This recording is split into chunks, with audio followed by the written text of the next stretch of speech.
So what's good? What's good, Josh? Your boy Grabo Strong 369. Welcome in. This word on the street, baby. Tonight is a special word on the street. I'm getting interviewed by Miss Dow. I forgot I got me inverted. So I'm interviewed by her right quick. You dig what I'm saying? So yeah, y'all make sure y'all tap that screen, man, right quick. You feel me?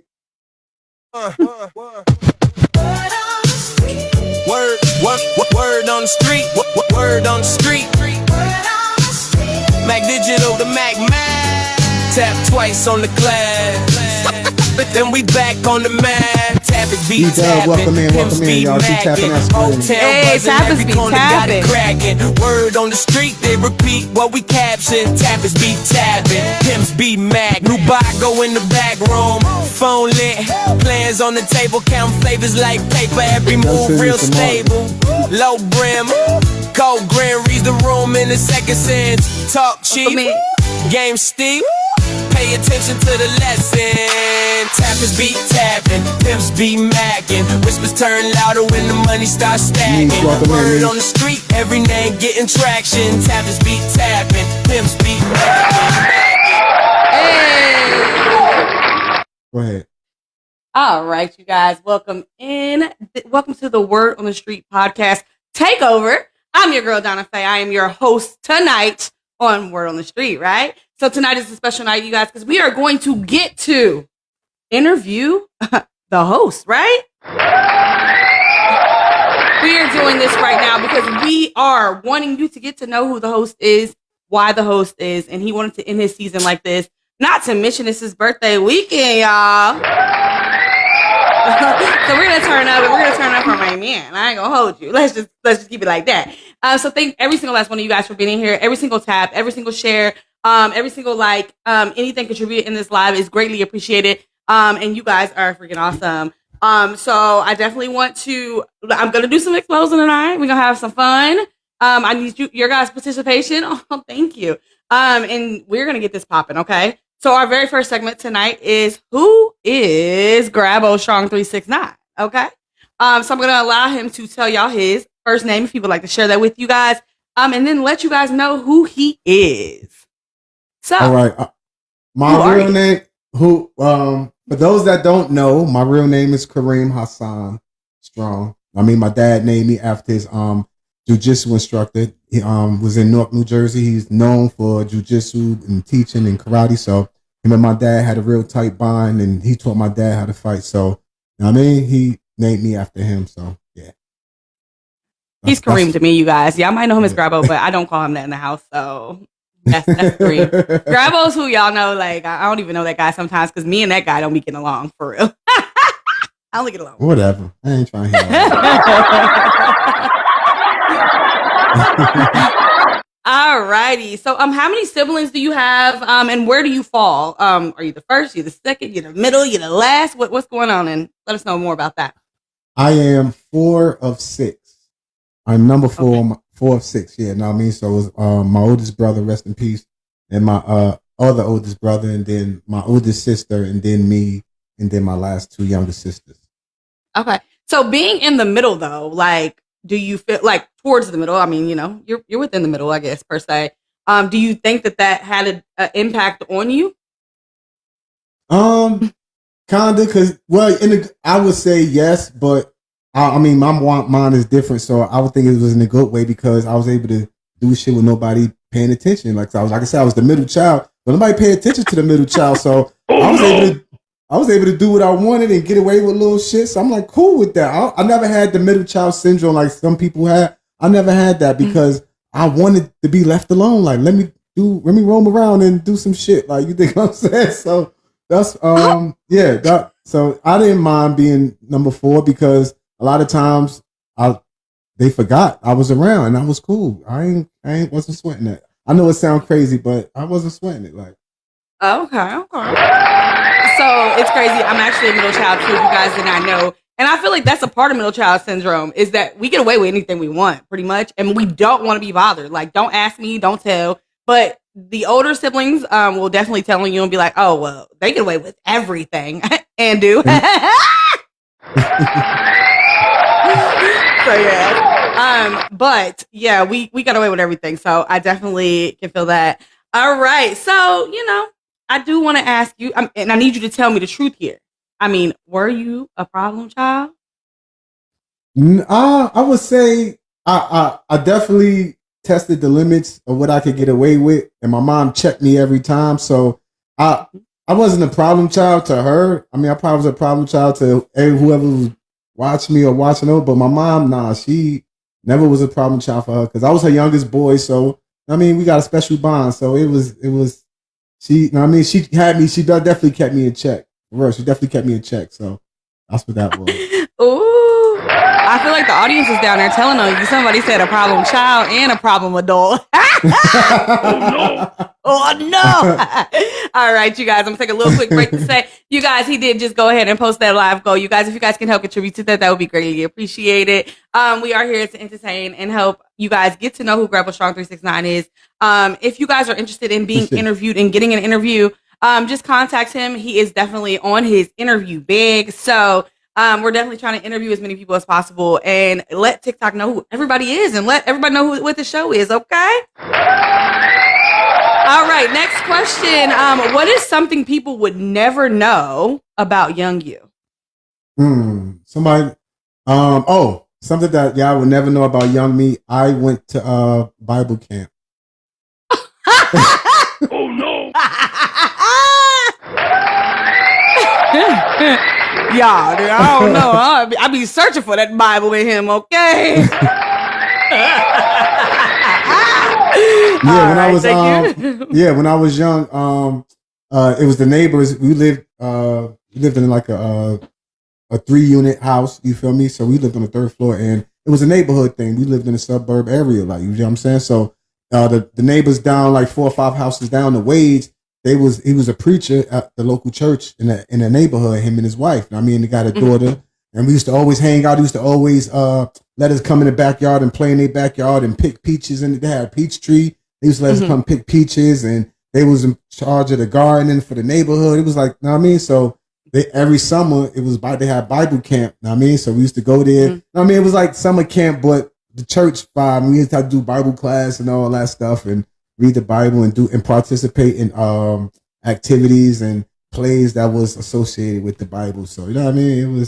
I didn't like it, but I had to go, and it was fun because me and my homeboy, one of my best friends, we was hanging out. So it was pretty much we was just running around the church getting in trouble. Well, you know what? Did y'all see my eyes get big when he was like, "Oh, the preacher had a daughter." I said, "That's why he went to the Bible camp." Okay. Ain't safe and easy. Broncos would have been a problem. Yeah, no, for sure they would have. I guess. We didn't want to. We'll get into that a little later. We're getting that a little later. Boo. Oh no. Oh no. Nah, for sure. But we'll get into that a little bit later. So make sure you stick around for more information about that.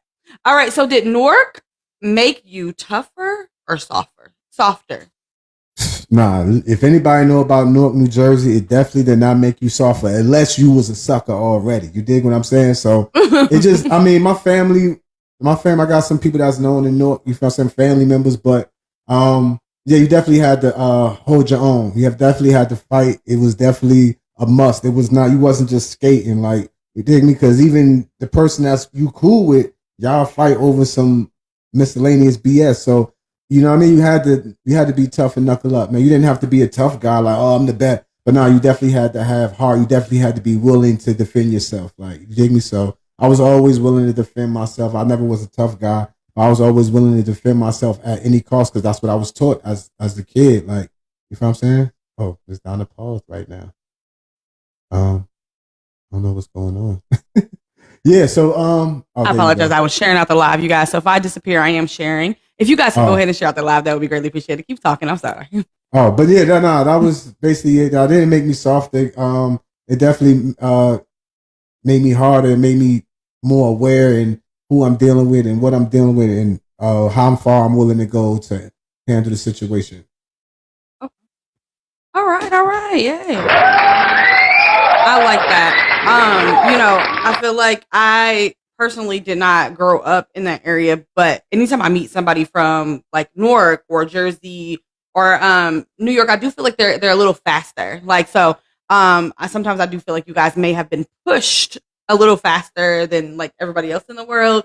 So I feel like that pretty much would have to make you tougher, not to be funny, but like in order for you to be able to keep up with what life is, because everything goes so slow here, it's easy to keep up. Okay. All right. Next thing. How did having a military father impact you growing up or affect you growing up? It wasn't just my dad, it was my grandfather, my cousin, my uncles. So it was I come from a military background. We didn't move around. They moved around when they was young. When my parents first got married, they moved around with my two older brothers. My older brothers could tell you they moved around. They was living in Germany. You feel what I'm saying? So it was excuse me, Uncle Slim, welcome in. So it was definitely Tucker, welcome in.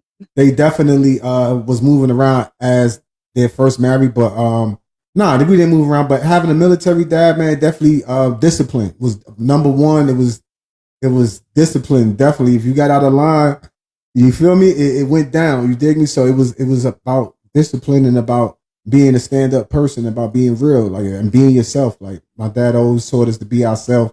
I mean, don't let nobody tell you who you can't be, or you know what I mean. So it was a lot of that. So a lot of military type discipline also when you got out of line when he was around. So you feel me? That was part of that too. Know what I mean? Push ups, standing up with the know what I mean, weights and all that shit. Know what I mean? So it wasn't bad, but it's like when I got caught, it's like, damn, I gotta do this. Like, you feel me? Like I knew what I was doing, but when I got caught, I'm like, damn, I got caught. Like, goddamn.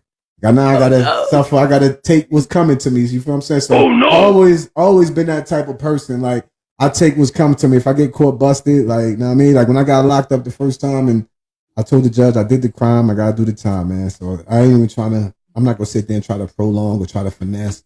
I'm just gonna keep it 100 and keep it pushing. You know what I mean? Okay.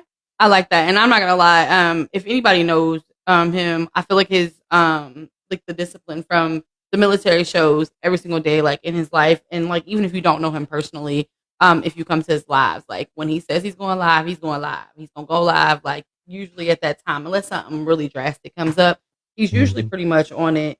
I ain't got no military background. Good luck to me.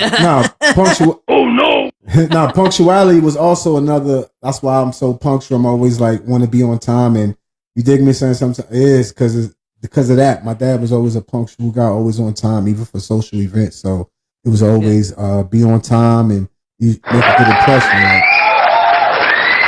I mean, listen, for social events, I always feel like whenever you pull up, if you ain't pulling up fashionably late, you ain't fashionable. Okay. Oh no. All right. So next up, what did younger Kareem think life would be like at 46, about to be 47 in a couple days? LaShawn, welcome in, babe. I thought 47, when I was 8 and 9 years old, I thought 47 was going to be like the Jetsons. I don't know if y'all know what the Jetsons is. It's a cartoon about the future. And I thought that when I turned 47, it was going to be the Jetsons. We're going to have flying cars and FaceTime. Well, we got some other stuff. We got FaceTime. We got some of the technology. We got Waymos. Yeah, we got Waymos, we got robots. Yep. We got robots now. So yeah, we got some of it, but I mean, I thought it was gonna be a flat out Jetson mode. Like, you dig what I'm saying? Like, yeah, for sure. Okay. I get, you know what? And it's crazy because I do feel like we did come a long way. I would never imagine that I would see a car driving itself on the street, like for real, with nobody in it. Like still to this day, when I see a Waymo, y'all, I get weirded out. Mind you, I did have a car that drove itself before it was totaled. And I like that. That's cool. But I was still behind the wheel, okay? Because the Waymo be way more technology than I'm comfortable with, okay? Mm-hmm. All right, you guys. Well, that was good. That was Who Is Kareem, you guys. You guys got a chance to get to know Grabo Strong 369. Next up, you guys have a chance to participate right now. If you are part of the studio audience, this is the studio audience up here, you guys. Shout out to everybody in the studio audience. What's up, y'all? if you are part of the studio audience, I do have a chance to like reward you guys if y'all get any of these right. But I'm gonna do the first person on the panel that gets it right. But down in the chat, you guys don't act like you guys cannot participate. Oh my God. Let us know if this is fact or cap. Okay. All of these questions are about Grabo Strong 369. So I'm gonna let you guys answer first, and then we'll get the correct answers from him. Leak, I'm gonna mute you. Oh. Leak will probably know all these because she know me. I know her for 30. I know her for 30 years, so she probably go. I don't know, Leak. You might not be able to participate. Nah, she can participate. She can participate. Yeah, your mic on. We can Y'all hear you. can hear me? Yeah, we can hear you. All right, Leak. Start to type it for me, but I'm driving. Okay, so Leak, you answer last. Before he answer. Cool. Okay. All right. I'm gonna mute you for a second while we do this. Okay, here we go, y'all. Okay. Everybody, actually, if y'all could type it down in the chat, it'll be easier so everybody's on mute. Okay, so it's not echoing and stuff. Okay. All right, you guys. These are all questions about Grabo Strong 369. We need to know whether this is fact or cap. Okay. All right, here we go. Number 1, Grabo has skydived twice. Fact or cap, y'all? What y'all thinking? Come on. Amazing. All Incredible. right, E-Money said facts. I see it down there. Ferniezy said cap. TD said cap. Really Her said super cap. Niche said cap. Slim said cap. All right, we got a bunch of caps. We got one fact, though. We got a fact. Who was the person who said fact? E-Money. Okay, E-Money said fact. All right. Leak, what you think? Cap or fact? Somebody's typing for you, right? Okay, we gonna wait for her? Yeah, her daughter typing for her. Okay. It might not come in fast enough. All right, so we're gonna let him tell you guys cap or fact. Hold on real quick. Before we do it, hold on, wait. I gotta find a sound, y'all. Yeah, because if he did it, he was a little birdie or so, he's shit. All right. Hold on. Leak said facts. Okay. All right, you guys, we got 2 facts. Everybody else said cap. All right, are you ready? Go ahead and grab our own reveal. Is it fact or cap? Leak, I'm disappointed in you. How you gonna think I never skydived? That's cap. That's all cap. That's all caps. All cap. What you talking about? Yeah, I've been trying to talk to this man in the skydiving so many times. He said He said no. I was so out of pocket. I thought it was a fact. Yeah, it was so out of pocket. I thought it was a fact. Skydiving, Leak. Skydiving. You don't do like. I mean, you always the type to do what you want. So that adventurous type stuff. Yeah. Okay. Then you just said you was Bible. Yeah, I was listening, trying to drive and listen, but my God! Like just hearing what you was in, so I'm like, oh, he probably did that. I see. Okay, I can see why you said that. Okay, all right. Amazing. I can see that. Amazing. Because that was just so out of pocket. That question. Outstanding. Amazing. So Ferniezy said, I knew it. Can't picture that. That's scary. It is scary. I ain't doing that. A little bit of a fun fact, you guys, though. I have been skydiving, by the way. One time. It is not scary, you guys. So if you have not been skydiving, I would suggest it. It's going to change your life, and it's pretty darn awesome. Okay. Wait. Is it BS that I went, or is it BS that it's not scary? It's not. I'm telling you. Like, it's literally like scary. I ain't jumping on no perfectly good airplane now. And you ain't putting no rubber band on me and telling me that it's gonna. No, I'm not doing none of that. I'll watch. Nah. Wait. Come on. Shit. Uncle Slim came on the panel. What's good, Uncle Slim? What up, Uncle Slim? Hey, let me give you some love on the panel. Welcome up here, brother. What it do, brother? All right, so you guys, we did find out that Grabo has not been skydiving twice, okay? Oh, no. He said, oh, no, not doing that. All right, next up, you guys. Oh, well, I guess I can't ask that one now because we already all know it's Cap. Grabo's the only child. Okay, so we can't do that one. We're going to skip past that one. Okay. Next up, Grabo made honor roll throughout school. Fact or cap? Fact or cap?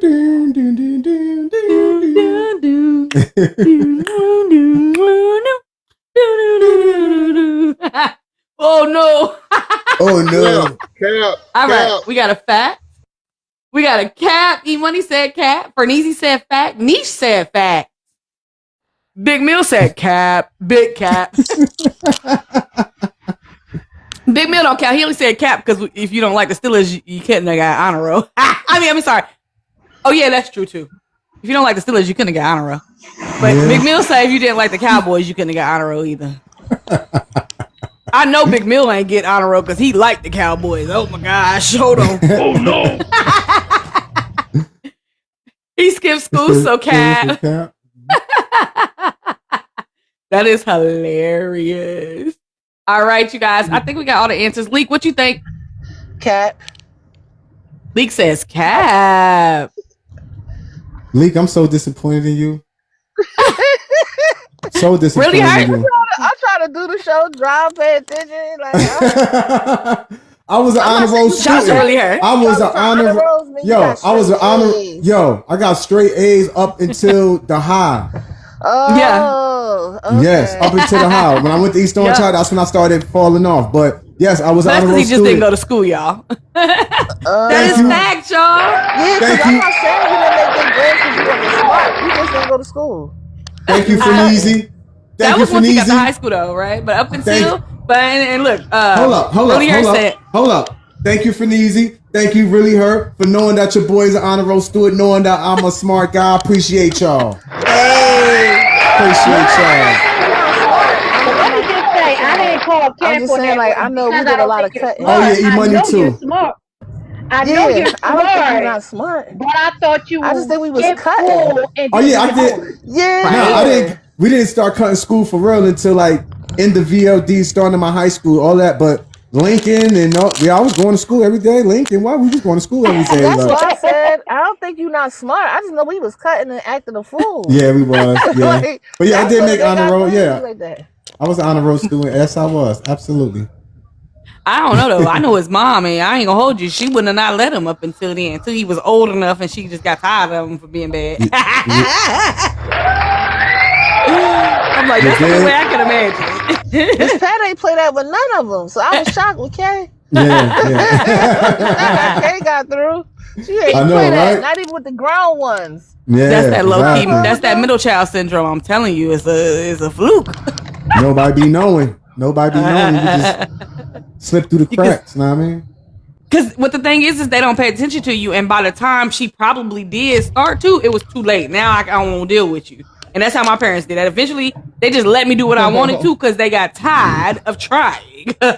Like, so it's just that one moment they took off because my little sister was born when I was 14. My older sister was 20, so it was like, ooh, I'm telling y'all, it's that little slip. Oh no. All right, next up, you guys. Made honor roll. All right, y'all. This one's just for little kicks and giggles because it's amazing. Grabo is his favorite football team is the Steelers. Fact or Come on. cap? What? My favorite. His my favorite football team is the Steelers. No. Yes, Cap. Yes. Yeah, I know. Everybody know that's Cap. Everybody know that's Cap. I ain't even got to say it. Somebody That put is fact. Cap. Somebody put fact. Facts. Facts. I look what I'm wearing. What you mean? I am Facts. He just faking with that That's why stuff she on. I had don't to even say it. need. You know that's why she had to say it. I know. That's what she said. I know E-Money. I know that's what she said.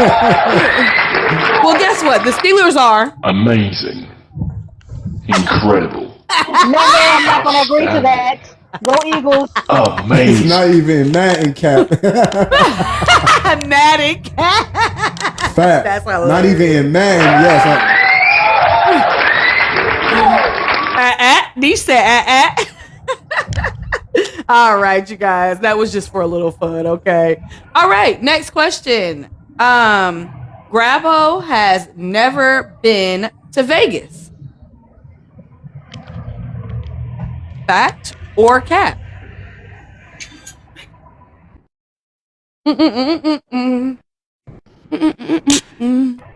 Okay, so E-Money says fact. He's never been to Vegas. Niche says fact. He's never been to Vegas. Ferniezy said, Cap, he's definitely been in Vegas. Bam Bam Incognito, welcome in. Thank you for coming in. Big Mill said, facts. He has not been in Vegas. All right, who else? What else we got? Anybody else? All right, Leak, what's up? What you think? Fact or cap? Grabo has never been to Vegas. I don't know this answer. I'm just gonna go with facts. I don't know. You said fact. He has not been to Vegas. Fact. I've never been to Vegas, y'all. I have never been to Vegas. Yes. You got that one. He has never been to Vegas. And I ain't gonna hold y'all. The crazy thing is that I wish I could have surprised him right now. According to his work schedule, I'm unable to do what I've been like. I got you a trip to Vegas for your birthday, but his schedule didn't work. So I'm definitely gonna take him to Vegas soon, though, because he definitely has talked about it, you guys. So definitely wants to go to Vegas. All right. Next up, Grabo wants to move somewhere cold. Fact or cap? Somewhere cold. Fact or cap?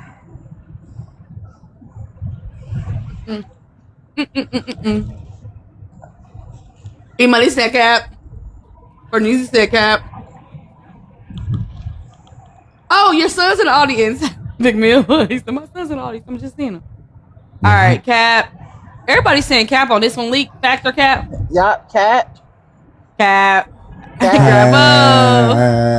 Cap, definitely cap. I do not want to move nowhere cold. He said he does not want to move nowhere cold. He doesn't like shoveling the snow. And that's exactly why he's staying in Atlanta. Not moving I don't like the fact that I have to warm my car up, y'all. Hold on. Anyone from the cold doesn't want to move back. Exactly.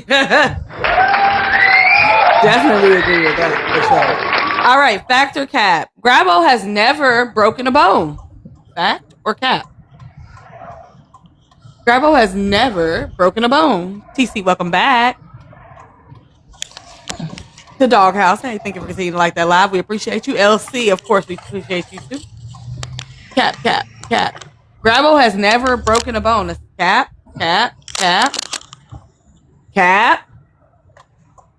Really, y'all? I mean, I be thinking he be acting pretty safe or whatever. You know what I'm saying? Everybody say cap. Leak. Grabo has never broken a bone. Fact or cap? Cap. And all the drama he caused. I have I had broken bone before. So yeah. It's a fact I had a broken bone. But y'all, he didn't have the regular broken bone like you would think like a little boy would do. He just freaking got in an accident at work. Yeah. I'm a fucking. He got on an accident at work, y'all. Like he didn't break his bones when he was a kid.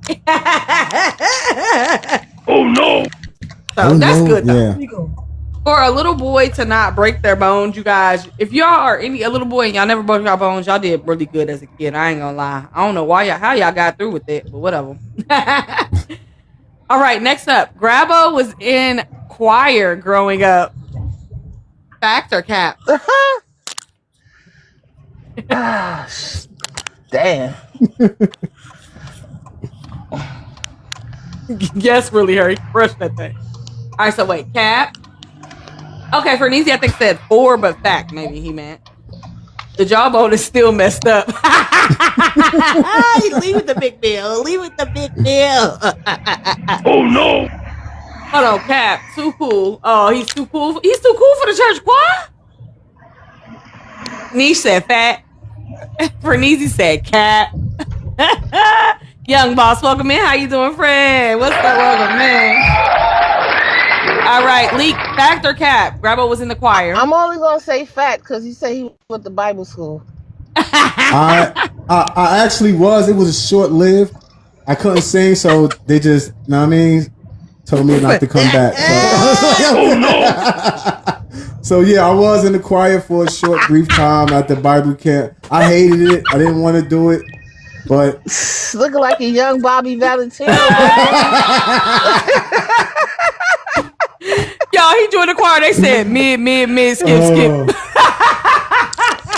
Oh my God. Mid, skip, skip. You got to go. Oh no. All right. Next up, you guys.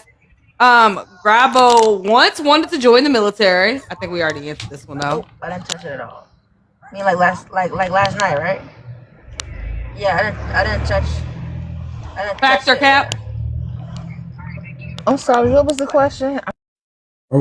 Okay. Grabo once wanted to join the military. Fact or cap? Fact. Okay. E-Money said fact. Oh, happy day. I can fix him. Mid, skip, skip. Oh no. Oh my God. I hated the choir. I hated it. I did not like it at all. I wanted to be outside doing hood rat things with my friends. That's what I wanted to do. Yo, give us a rendition of Oh, happy day. I can't sing. I'm not doing no. I'm not even gonna disrespect. I'm not gonna disrespect gospel music. That's hilarious. I'm not All gonna right. So disrespect as we gospel all know, music. I think he already answered this. You did. Yeah, I did want to go a to the fact, military. Yeah. No, I did want to go. I wasn't in there, but I did want to go.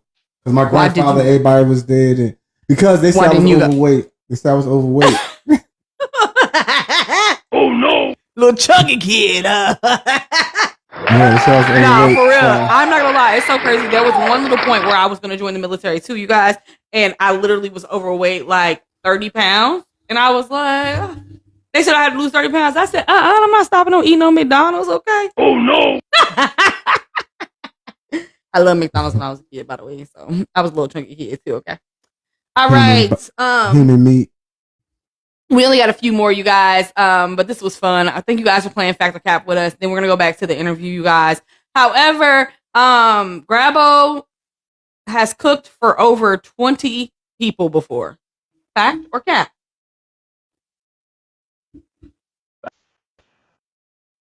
Fact or cap? Neil had to gain to get in. Oh, that's probably harder than freaking losing. All right, fact. E-Money said fact. I don't really figure Yup, treats. follow family with military overweight for real. Yes, he was chunky for Neezy.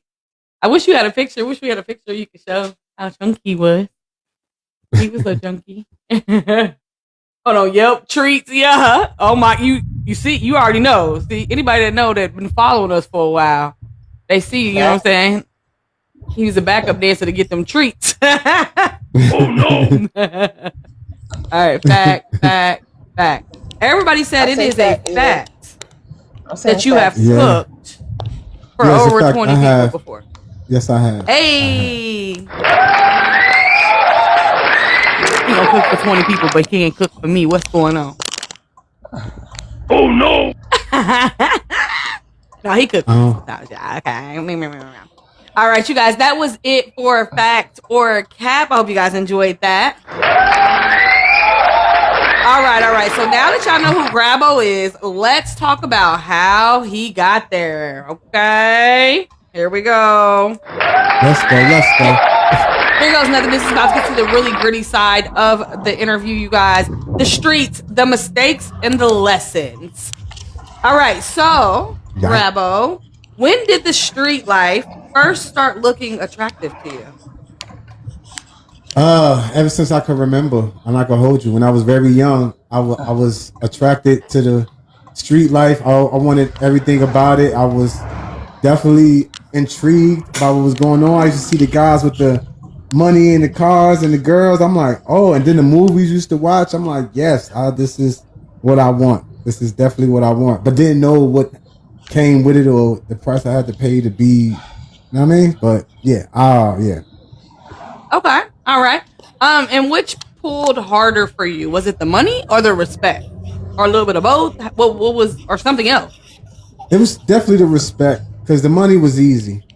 The money was easy to get. It was the respect of me because I had a hard time with that. Like first coming outside and I mean not having my brothers wasn't outside. It was like guys that had like people who had their back. I didn't have. I was a solo. I was by myself. My brothers wasn't in the street, so I had to handle everything by myself. So if it was, I got into it with somebody, I didn't worry about him and his brother and whoever else was, rocking with him. You dig what I'm saying? So that was that. You dig me?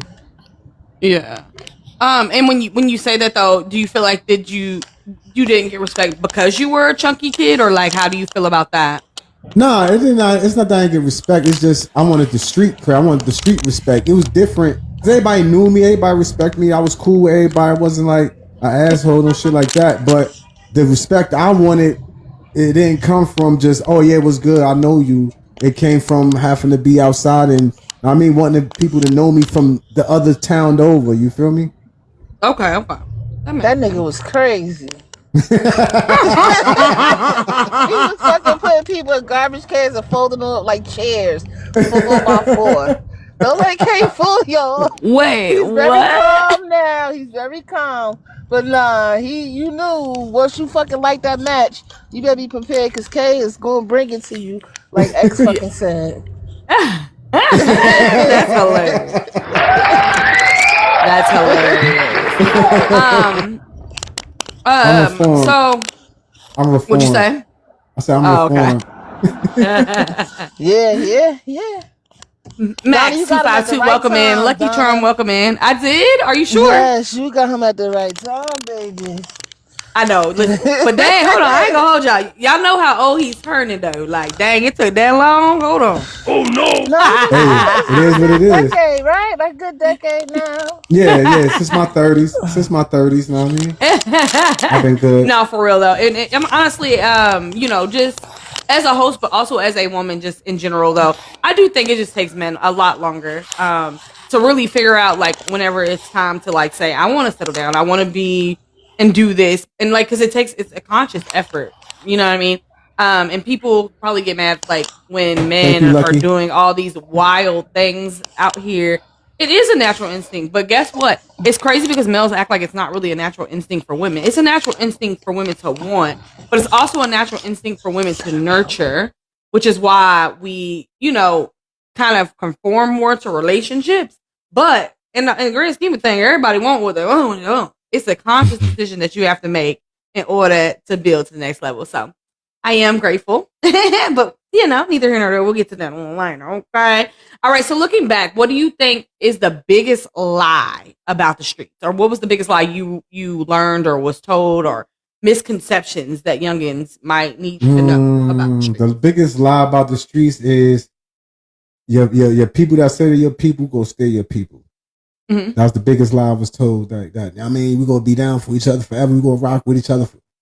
Nah, it don't always go that way, because Nas said it the best. A thug changes and love changes and best friends become strangers. That's real shit right there. Like, I've got friends that I used to be thick as thieves with. Now I don't want to associate with them no more. Like, you feel what I'm saying? We strangers now. Like, for real. Like, I don't want no parts, because I guess what they want to do and it's just not, they don't fit my lifestyle. Like, a lot of people don't fit my lifestyle no more. So, they gotta go. Like, so that's what that is. Like, but I think that's the biggest lie told. That your people that you came in with always gonna be there with Sneaker you. Fest, welcome in. Because a lot of them ain't gonna be there with you. I got one or two made left. Like, Leak is one of them. Leak in that top 5 people that from that's gonna come on this ride with me. Like, you feel what I'm saying? Like, so the list is very slim right now. Everybody else is just, all right, cool. We knew each other. It's cool. Whatever. It's what's up. But as far as like actual people that I would trust and all that, like, as far as on this journey of success with me, it's only like 5 or 6 of them, for real. Okay. Hey, thank you for sharing that. Young Boss said facts down in the chat, so he actually agrees. Sneaker Fest, welcome in, family. How you doing? I know you fucking lying. Sneaker Fest is up in this thing. What's good, Sneaker? I know you fucking lying. So the crazy thing to me though is I don't know, if this will make you feel a little better, but I don't feel like that's really a street lie. That is a as we get older thing, because as we get older, we but people don't fit your life. No, absolutely. But what I'm saying is but people tell you that in the streets. They tell you, like, yo, your man, like the people that you came in with, they tell you that, like, yo, know what I mean? We go rock each other. We down for each other forever. That's what's told. Like, you feel what I'm saying? So Yeah. I feel like that's one of the biggest misconceptions because I've seen guys turn on each other and you feel what I'm saying? Like it got ugly. Like, so that's what I would say that's one of the biggest misconceptions. Not saying that it doesn't happen like you said further on in life that it just becomes you become an adult thing. But it's also a street thing too. Like everybody can't go. Like hey, everybody can't go, y'all. ECG. I live by that motto, ECG, you guys. Everybody can't go. And I hope you remember that with everything that you do and everything that you have, everybody can go. You got to figure out who can go and who can't go because everybody can go. Okay. Thank you for sharing that, Queen, because that's important. So if 18-year-old you could sit in a chair and tell you something right now, like what do you think 18-year-old you would tell you was about to happen that you needed to get straight right now, without a doubt? Like, no, I think my 18-year-old me will have told me, get out right now, get out while you can, and go to college and do the right. Know what I mean? Like, get out. Yeah. I think that's what my 18-year-old self would have told me because I almost got locked up on my 18th birthday because of one of my friends doing some dumb ish. We was going shopping for my clothes, my outfit, and got into some trouble downtown Newark and almost got arrested, man, on my 18th birthday. Like, come on, man. Like, you think I want to spend 18 and nah, man. So I think I'd have told my 18-year-old self, like, bro, just get your thing right, man. Go do your own thing, like, for real. Okay. Cool. Do you feel like if you told your 18-year-old self that, you would have listened? That's you talking about the old me right now? Would I have listened? You right now. Oh, It's you. Absolutely. Hold on, pause. It's you right now. Your 18-year-old self does not know it's you. But if somebody of your caliber, who you are right now in the present, in the stage that you're in right now, told 18-year-old you that right now, would you have listened? Yeah, and then me as being me right now, yeah, I would have listened. Yeah, I would have listened. You think so? So do you think maybe? Yeah, if my 18-year-old self would have came to me and be like, "Yo, dog, don't do this," or da. Yeah, I'd have listened. I'd have listened right now in my older age. I definitely would. So with that being said, though, do you think something as simple as like your father actually stepping in and saying that to you at the moment, do you think that would have been enough for you? Nah. Okay. So I wanted to do what I wanted to do. But that's what I'm saying. So how would you have listened to you right now if you wouldn't even listen to that? Because it's me, like, know what I mean? Like, I'm a type, Okay. like, I watch Back to the Future, all them future movies with the time travel. I love that type of shit. Yeah, I'd listen to myself. Like, cause so if it I was walked up into to you was 18, I was you walked into- up to you, you'd be like, yeah, I'd be like, yo, bro. I'd be like, yo, this would have, know what I mean? Like, I'm telling you, because I was into that. I was into sci-fi and all them type of movies, like futuristic type time travel movies. Back to the Future was my favorite trilogy movie, know what I mean? Loved that. Wish I can go back in time. Like, always wanted to. Like, you feel me saying? So if that was to happen, I was running to what? Definitely. I'm all in. Like, what I got to do? Like, yeah, okay. I like that. All right. So many of you may have known, and you know, he's kind of talked about it. And of course, we're not glamorizing it or making anything good about it. D Busy, welcome in. I see you, bro. But Kareem has been to the pen. He did spend some time there. So what is one thing that the pen taught you that people would never expect? It's something that the pen taught me that no one would expect. That there is guys in it that really don't want you to come back. Like, you know how where they say, oh yeah, they just want you to come back. Nah, there's guys in there that really like trying to get you on the straight and narrow. Like, you feel what I'm saying? Like, it was guys in there when I was in there. It's like, yo, youngster, don't come back. Like, these guys that's in there that's doing 30 years, doing 20, like doing time. Like, you feel what I'm saying? So it was more of them guys like, yo, nah, don't bring your ass back here. Like, I don't want to see you back here. We're going to have a problem. Like, you feel me? Like, it was more of that. Well, maybe that was just my experience. I can't validate anybody else's experience in jail because everybody went through something different. As far as my journey, yeah, a lot of old heads was telling me like, bro, you too smart for this shit. Like, you a smart kid. Like, you ain't supposed to be here. Like, type. Yeah. So, you know what I mean? I just gravitated to that and just tried to be better. Ooh, I have like a follow up question with that one too, though, because first of all, like that's something I never thought of or to think of. And like, is there people that really are serious about saying like, "Yo, make sure you do not come back here. Make sure you don't do this again," right? However, do you think that it's only people that they see potential in? Like, if it was a guy that knew would come back and they knew, Most are they gonna definitely. say that to them, or do you think it has to be a specific most type of person that they know? Most definitely, because a lot of them old heads, man, they been in the streets a long time before I was even born. So yes, it definitely is. It goes. They could tell. They could look at you, tell your character, what type of person you is, how you move, how you talk, how you know what I mean, how loud mouth. The loudest person in the room is always the sucker. So I was always taught that by the old heads. Like the loudest person in the room is always the sucker. So I mean, the quiet ones, that's one you gotta watch out for. And I always try to keep that aura of mystique about myself, because I know what I'm capable of. So I always try to like, I ain't trying to get into it, because I'm telling you, if I gotta do something, I'm gonna do it. Like, you feel what I'm saying? Yeah. So it was like I had to stay low, but they seen that like we know, we see you, like, you think what I'm saying? Like, I wasn't a troublemaker. Like me, I wasn't a person that was trying to hustle people. I wasn't a thief. I wasn't the person that was capping like, oh yeah, I did this on the street. Because man, little do you know, man, the jail is just like a reporter. They find out stuff. They can find out everything about you. Like, you feel me? So yeah, you can't hide nothing if you actually did something. Yeah. Yeah, so you got to keep. So that's what kept me. You know what I mean? That kept me cool, because I kept it real. I ain't had nothing to hide. I wasn't saying, oh yeah, I'm that guy, because I wasn't. But yeah, I wasn't a sucker neither. So you know what I mean? Yeah. You guys, I ain't gonna lie. I picture him like he was probably in the corner just reading books like to himself, because he just wanted to learn and get out. Like I can that was the art. Like. That was the other part, the other side of me that wanted that, but the street me took over at that time. Like the part that wanted to be outside. Like, all right. So people do glamorize the pen, obviously, like a lot.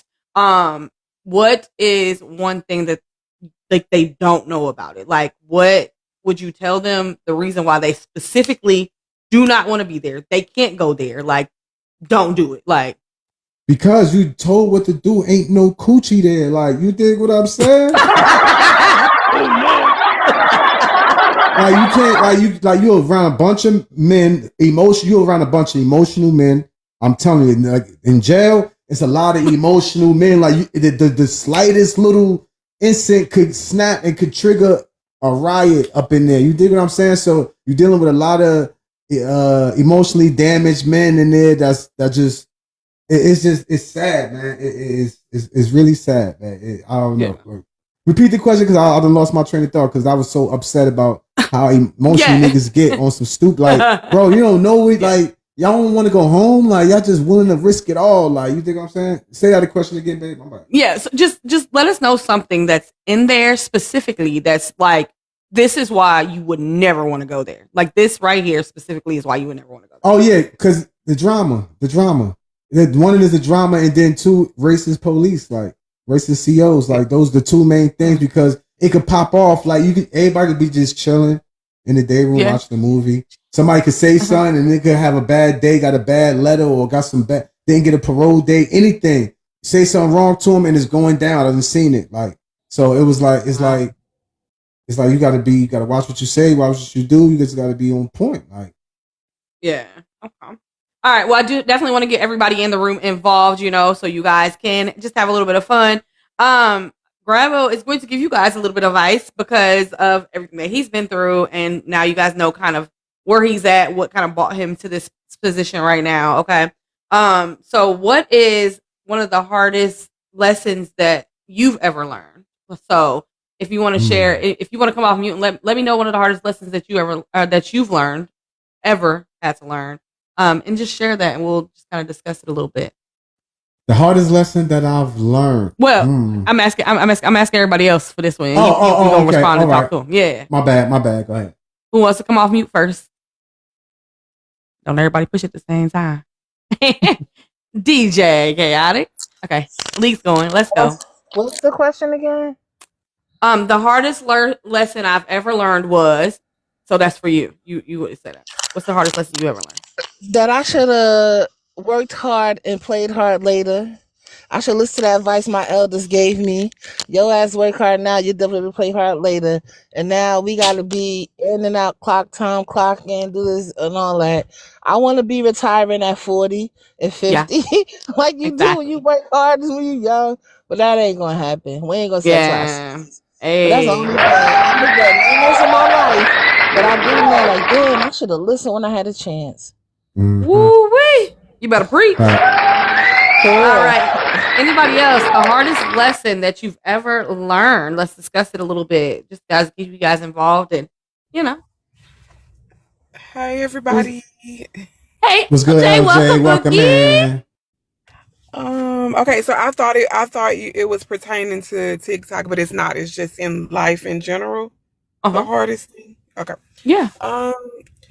So the hardest thing that I learned thus far is like I learned late, like the setting boundaries and being like not caring like what others think of you, and like having, you know, like self-esteem and just like going forward and being bold. I hate that it took me to reach that point at 45 years old. I wish I would have had that courage, you know what I mean? Like way back then, because I feel like I would be, I feel like I would be a lot like further, you know, than where I am today. So I think just setting boundaries and being able to, you know, do what you want to do, because you only have one life. So it's like, just be bold and just do it. Yeah. So that was the hardest lesson, not just doing it and being bold. Okay. Okay, I love that. It's crazy that you say that. Oh, she's amazing. So so this is the thing about that too. The thing about QT, welcome in, dear. Thank you for coming through. I think a lot of people don't set boundaries enough for themselves, right? And also we care too much about what other people think for so long. I mean, just think about like in school. Like I feel like every kid picks on every kid, right? And I feel like that's where it starts. That's where it starts. Mr. Chubby Bear, welcome in. Thank you for coming in. That's where we start to be like, they think that I got a gap. Oh my gosh. Like now, why are you worried about that? You know, and the sooner that you can figure that out, the better it's gonna be. I know. Look, shout out to us. Look, we got some over here. I never really get made fun of it for when I was a kid though. Like that's just not something that was a problem for me. And honestly, I didn't get made fun of really for being overweight that much. Like the only people that did were these dudes, but come on, you already know what that means. Oh no. Nikki Happy, welcome in. Thank you for coming. I was telling most folks kiss the fattest part of my ass at an early age. Listen, I can see Nick doing it though. That's funny. All right. If anybody else wants to, we'll take one more. If anybody else wants to share, what is the hardest lesson you've ever learned in life? Go ahead and share that if you guys want to. Just come off mute. Come on up and say it. Nikki Happy, thank you for coming through, Pookie. Come on up if you want to say it. You can type it in the chat too if you want. What is the hardest lesson you ever learned? Thank you for Daily Heart Me, the shares, the likes, y'all. Appreciate that. Make sure y'all tap the live, share the live out. I mean, word on the street, pack. That's live. Cousin Ebony's in there. Thank you guys for coming. Okay. Well, enough about all the serious stuff, y'all. We're gonna be done with that segment and move on to the next segment, because y'all know after all the street stuff and everything that Grabo went through, he became a businessman. All right. So speaking of being a businessman, he has his own company, you guys. And mind you, I can vouch that his product is very, very good. Okay. He has a company called Very Strong Treats. And can you explain to people what Very Strong Treats is? And like let people know about Very Strong Treats and things that they may not know about your company. All right. Very Strong Treats is a company started by me. I actually co-founded, me and my partner. We actually came up with the name together. It's a combination of his last name and my last name, Very Strong. You know what I mean? So it made sense. You dig? So we started during the pandemic, the 2020, when everybody was coming out with businesses. It was a new wave of business owners, and everybody was like getting in where they fit in. So shout out to Bianca, rest in peace. She had showed me how to infuse and all that. So I was like, you know what? Let me see if I can make something out of this. And I went to my partner with the idea. But before I even went to him, I was going to other people with the idea, and it was, nah, man, we ain't doing that. Nah, I don't sound like a good. Everybody doing that, all that. So I'm like, you know what? I'm still gonna go forward with it regardless, because the numbers was there. So I went to my partner. I'm like, yo, the numbers look like this. You feel what I'm saying? Like, what's up? Like, and he like, yo, what's up? Let's do it. Like, so I'm like, all right, cool. I had the blueprint already, so just laid the blueprint out. Like, yo, this is how we gonna do it. This is how we gonna XYZ is how we gonna execute. And he was like, yo, let's do it. And 6 years later, man, we still here, man. Hey. Well, shout out to you guys for that. And also, just so you know, he did mention what my next question was why that name. Very Strong Treats is a combination of his last name and his partner's last name, which I thought was very cool and very clever when I first met him. And I think he came up with that too. That's why he thinks he's so smart with the honor roll and stuff, okay? Oh no! All right. He also did talk about Bianca, who taught him how to infuse. Rest in peace to his friend Bianca. But glad she taught him. You guys, he also can teach you guys how to infuse. That's a part of his company. He can't offer that for you guys. So if anybody is interested, feel free to reach out. We can do set up like a Zoom call or something like that, some type of class to be able to teach that to you guys. But that's only if we got the demand. So if the demand comes in, holla at us. He can teach you how to make the butter, and just different kinds of things, different type of recipes that he has too. Okay. So that's it with his company. What makes your products different? You said what make my products different? Mm-hmm. The attention to detail, the quality. I think the quality is that's what we strive for.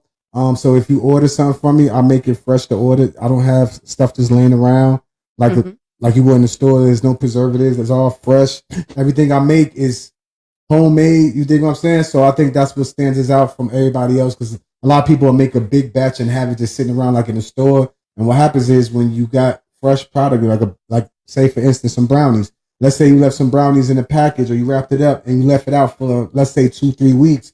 It's not going to taste the same as when you first made it, or when you first fresh, or like 2 days later. Like, so that's what we that's basically what we strive for. That's what we basically like. Look, this definitely has to be the standard. Like, I mean, it has to be fresh to order. And the recipe, and a lot of times with a lot of Eddie's, if you taste that nasty taste, I know what I'm talking about. No, you don't taste it in his. I know, that's what I'm saying. You do in everybody else's, you do, but in ours, we made it to where you don't taste it. Like, I mean, sometimes in the gummies you may taste a hint of it, but it's not overly. It's not overly, and it still gets you there. But that's just something we've worked on.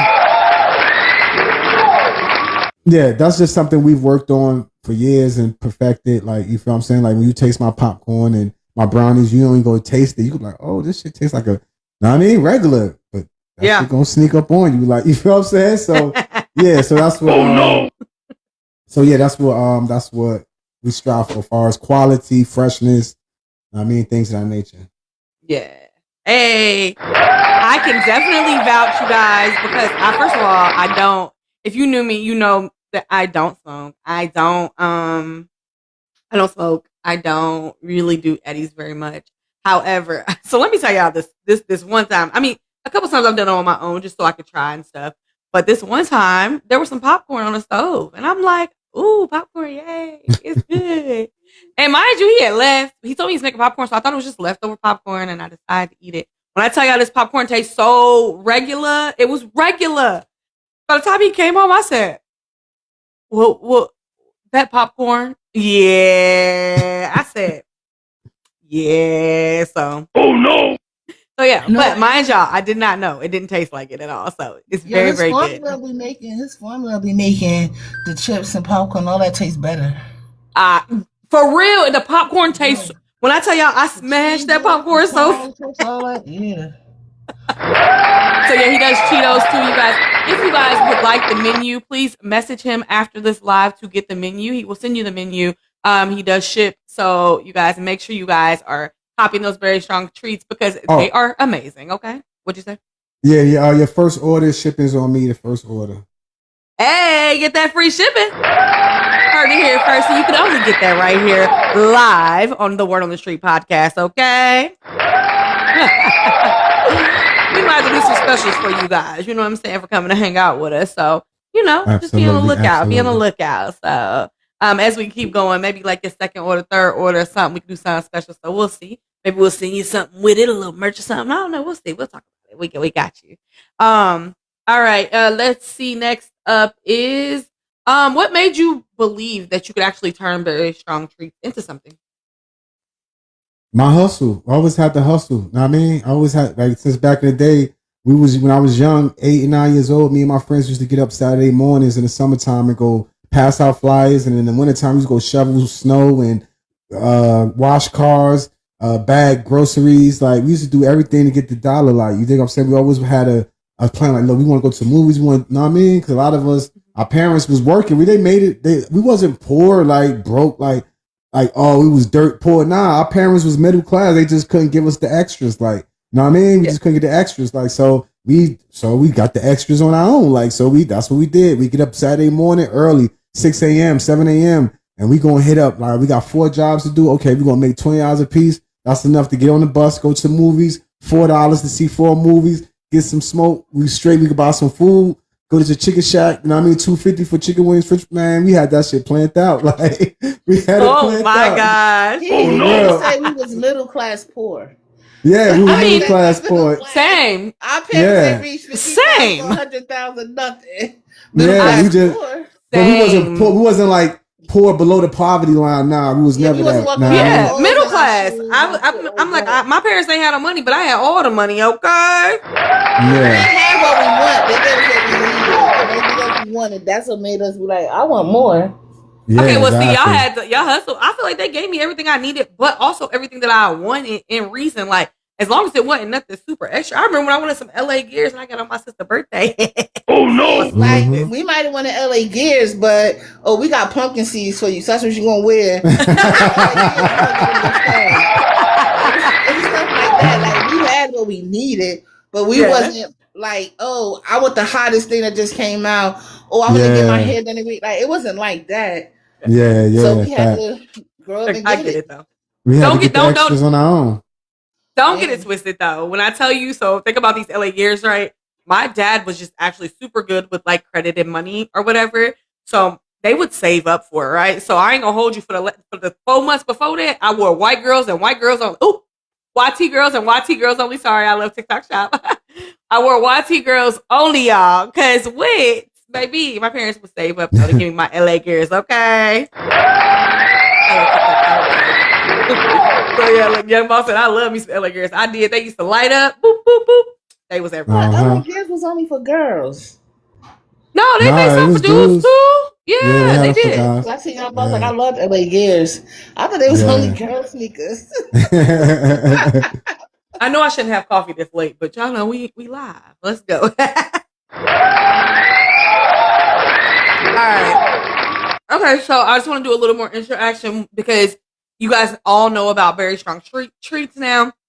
So let's help Grabo come up with a new product. Let's do that together, y'all.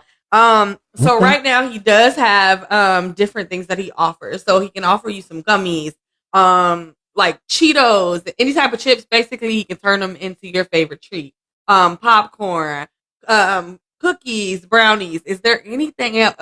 Rice Krispie treats. Is there anything that outside of the norm that you would like to see as a Very Strong treat and or a flavor that you're looking for? Anybody any input? I also have vegan options, so if you're a vegan, I got you. Definitely care for the vegans, making sure that we are. Oh, cotton candy. Okay, yeah, I could do cotton candy. Okay. I could do cotton candy.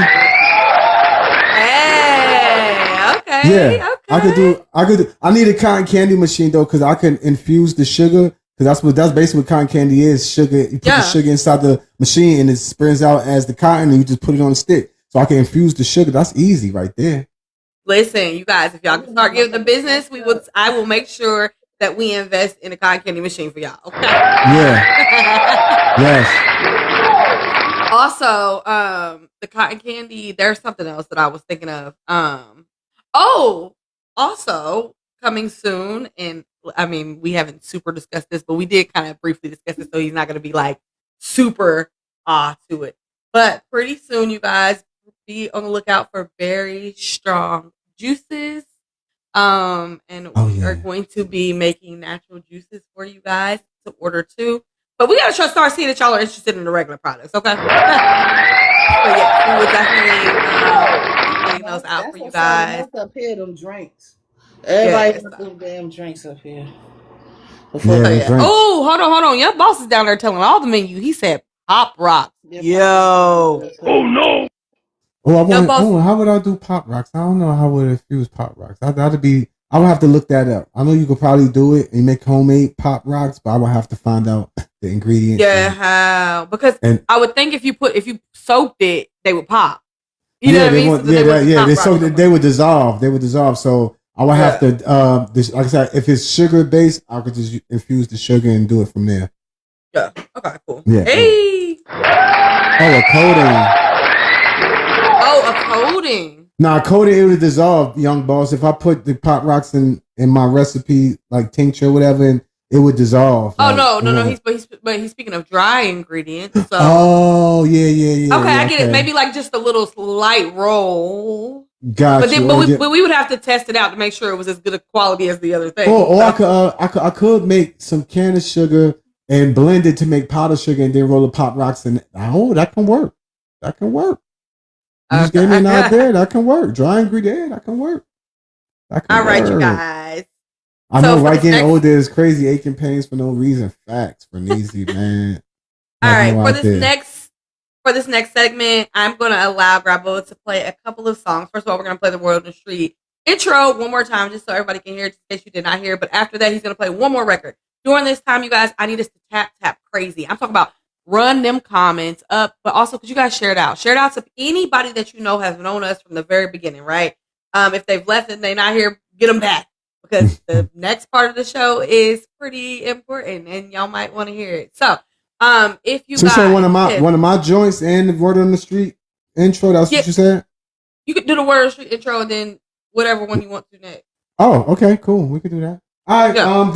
This is the original Word on the Street podcast live theme song. Produced by Maserati. Maz, my producer. I mean, Mac Digital in the building.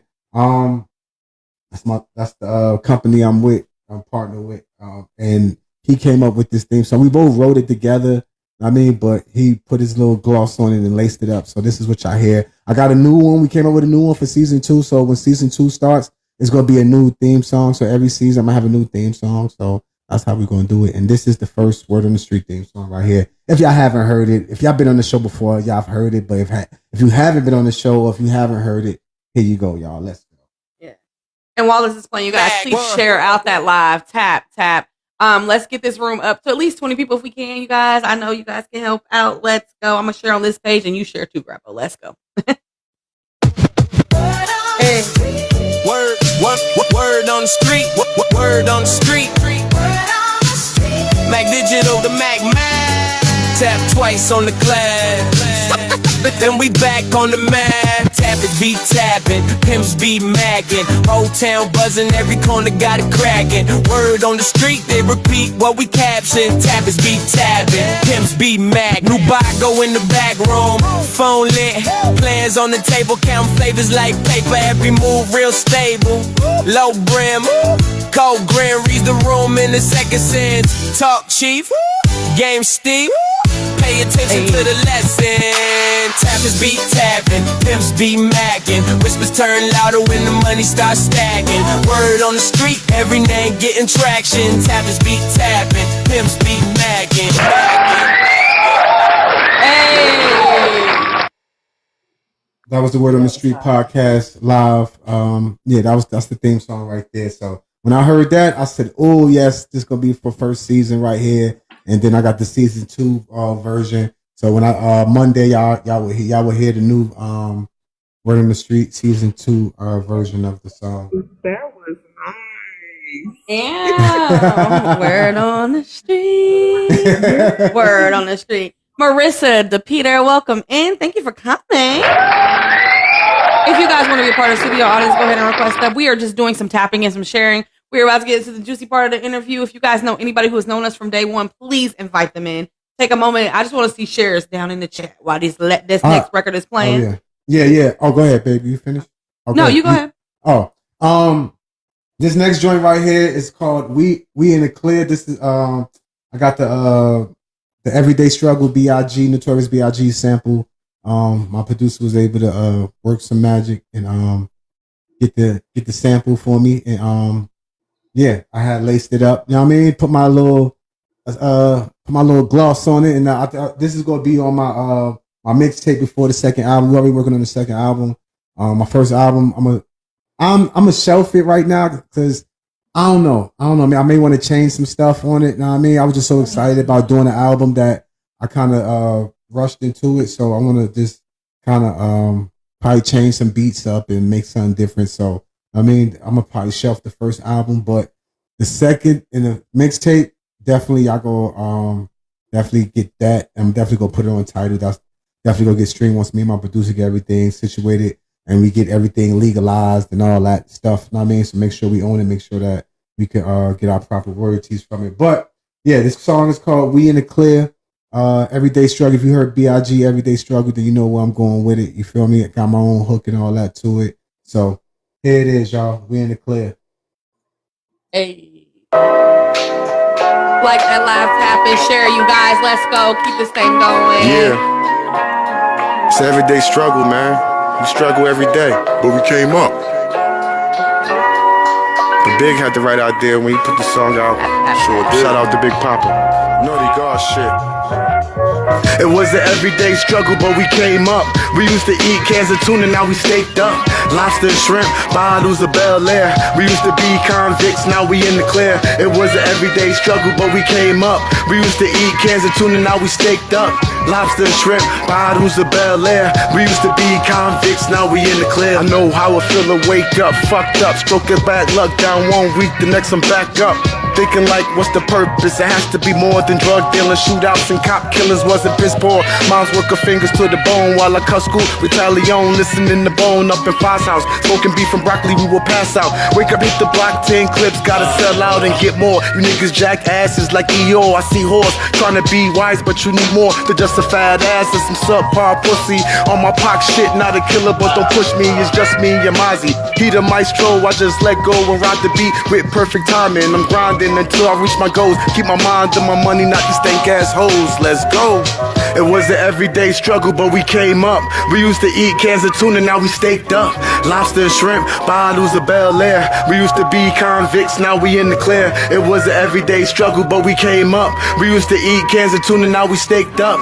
Lobster and shrimp, bottles of Bel Air. We used to be convicts, now we in the clear. 13 is master, knowledge, understanding. Freedom for the culture that we built, we demanded. I'm branded, a little city roughneck nigga. Shoot a fade with a buster, I ain't gotta pull a trigger. And these rappers get high and spit garbage. Space junk, pop truck, Mac tank in case you wanna rump. With the roughest, toughest, done data. I out rap all you niggas, so I gotta make it to the top of the mountain. 100 bands and counting. You niggas broke, throwing pennies and fountains. Me and my niggas getting rich, hands tired from counting. 100 stacks, 7 pounds, it's about 150. If you try to touch mine's 10 shots from the semi, headshot, body shot. Guarantee I'm not missing in my flow. It's a lost art, rip you apart with these verbs and metaphors. You He-Man, I'm Skeletor. I'm a champ in the shit, nigga Bellator. I've been getting to the money, but I want more. And I don't give a fuck about a stank whore. I got a queen by my side, so I hold the door. It was an everyday struggle, but we came up. We used to eat cans of tuna, now we staked up. Lobster and shrimp, bottles of Bel Air. We used to be convicts, now we in the clear. It was an everyday struggle, but we came up. We used to eat cans of tuna, now we staked up. Lobster and shrimp, bottles of Bel Air. We used to be convicts, now we in the clear. Now we in the clear, man. Know what I mean? We came from the mud. Yeah, we hustled. Know what I mean? We had to get our hands dirty a little bit. It was a struggle, but we here now. You dig, Mozzie? Naughty God shit, nigga. You ain't fucking with us, man. God level flow. Hey. Yo, cut that shit, Mozzie. Yes. Okay. All right. Okay. That's his record. I'm gonna let him speak on it, but I am still tapping and sharing, you guys. My bad. I am still Go ahead, tapping babe. and sharing, you guys. You guys still tap and share that live out because we about to go to the next section, section of the show. But I'm gonna let him explain his record a little more and chit chat about it. What else you got to say? I was 13 when I started writing. I wrote my first rap. I was 13 years old. My homeboy, ex-homeboy of mine, he was rapping already, and he like, yo, just write a verse. And I wrote a verse. And as I became an artist and started liking rap and becoming a rapper, B.I.G. was, because he was fat, and he was like, I could relate to him because I was a big guy. He was big, and he was rapping. And he was like, know what I mean? He had the flow, he had some cadence, and he had the women like, this nigga fat. Know what I mean? I know I could do it. Like, you feel what I'm saying? So that kind of inspired me to want to do it. And like I said, he was my favorite artist. He's one of my favorite artists, definitely my top 5 favorite artists. And I always wanted to do that song. Ever since I heard Ready to Die, I'm like, yo, when I get my bars, when I get to a point where I know I'm dope, I'm gonna do that. I'm gonna do that joint. It took 20 plus years, but know what I mean? I was able to, know what I mean? I'm like, yeah, I'm finally ready. And then I was like, yeah, my producer's like, yo, that's a dope beat. Let's do it. And I mean, we made it happen. Like, so that was that behind that, because B.I.G. one of my number one favorite artists. And I mean, if you hear a lot of my songs in the future, you're gonna hear a lot of his influence. You're gonna be like, oh yeah, it sound like a Biggie flow, because that's who I wrote to. I wrote to his beats. I wrote, know what I mean? I wrote his songs. I just replaced them with my lyrics. Like, you feel me? So that was the type of thing I was on. So yeah, that was that. That was the song. That was the reason why I made the song. And plus, I'm just welcome dope, in, Isha. Ish, welcome in, Ish. Welcome in. All right, so y'all heard a little bit about there. If you guys are just coming in, thank you guys for joining. This is the Word on the Street podcast, live. And your girl Donna Face taking over today, and I'm actually interviewing the host, okay? That's your host, Grabo Strong 369. And this is my very first time ever taking over as live, but also this is my first time back on live, period, y'all. If y'all want to see me back on a regular, I don't know. We're going to see. We'll talk about it later. But yes, Quick V, thank you for coming in, bro. I see you. All right, so now we're going to move on to the next segment of the show. Thank you for sharing all of that, Grabo, and what you've shared so far. So we've heard a lot about you. We found out who you were. We found out about, your life in the streets and like kind of your influence and where you're going right now. Turned into businessman, Berry Strong Treats. If you need that menu, please DM him for the menu. We're gonna get you those Berry Strong Treats. We do send those out. We can ship those out for you guys. Free shipping for anybody who hears the sound of my voice and actually asking for the menu and order. Okay, shipping on him. I ain't paying for it though. That's gonna be him. Okay. Oh no. He nice, not mean. Okay. Oh no. Nah, just playing. So we definitely will get you guys those treats. So the next segment, you guys, is you know what I'm saying? I'm about to get a little personal with him, you know what I'm saying? Okay. All right.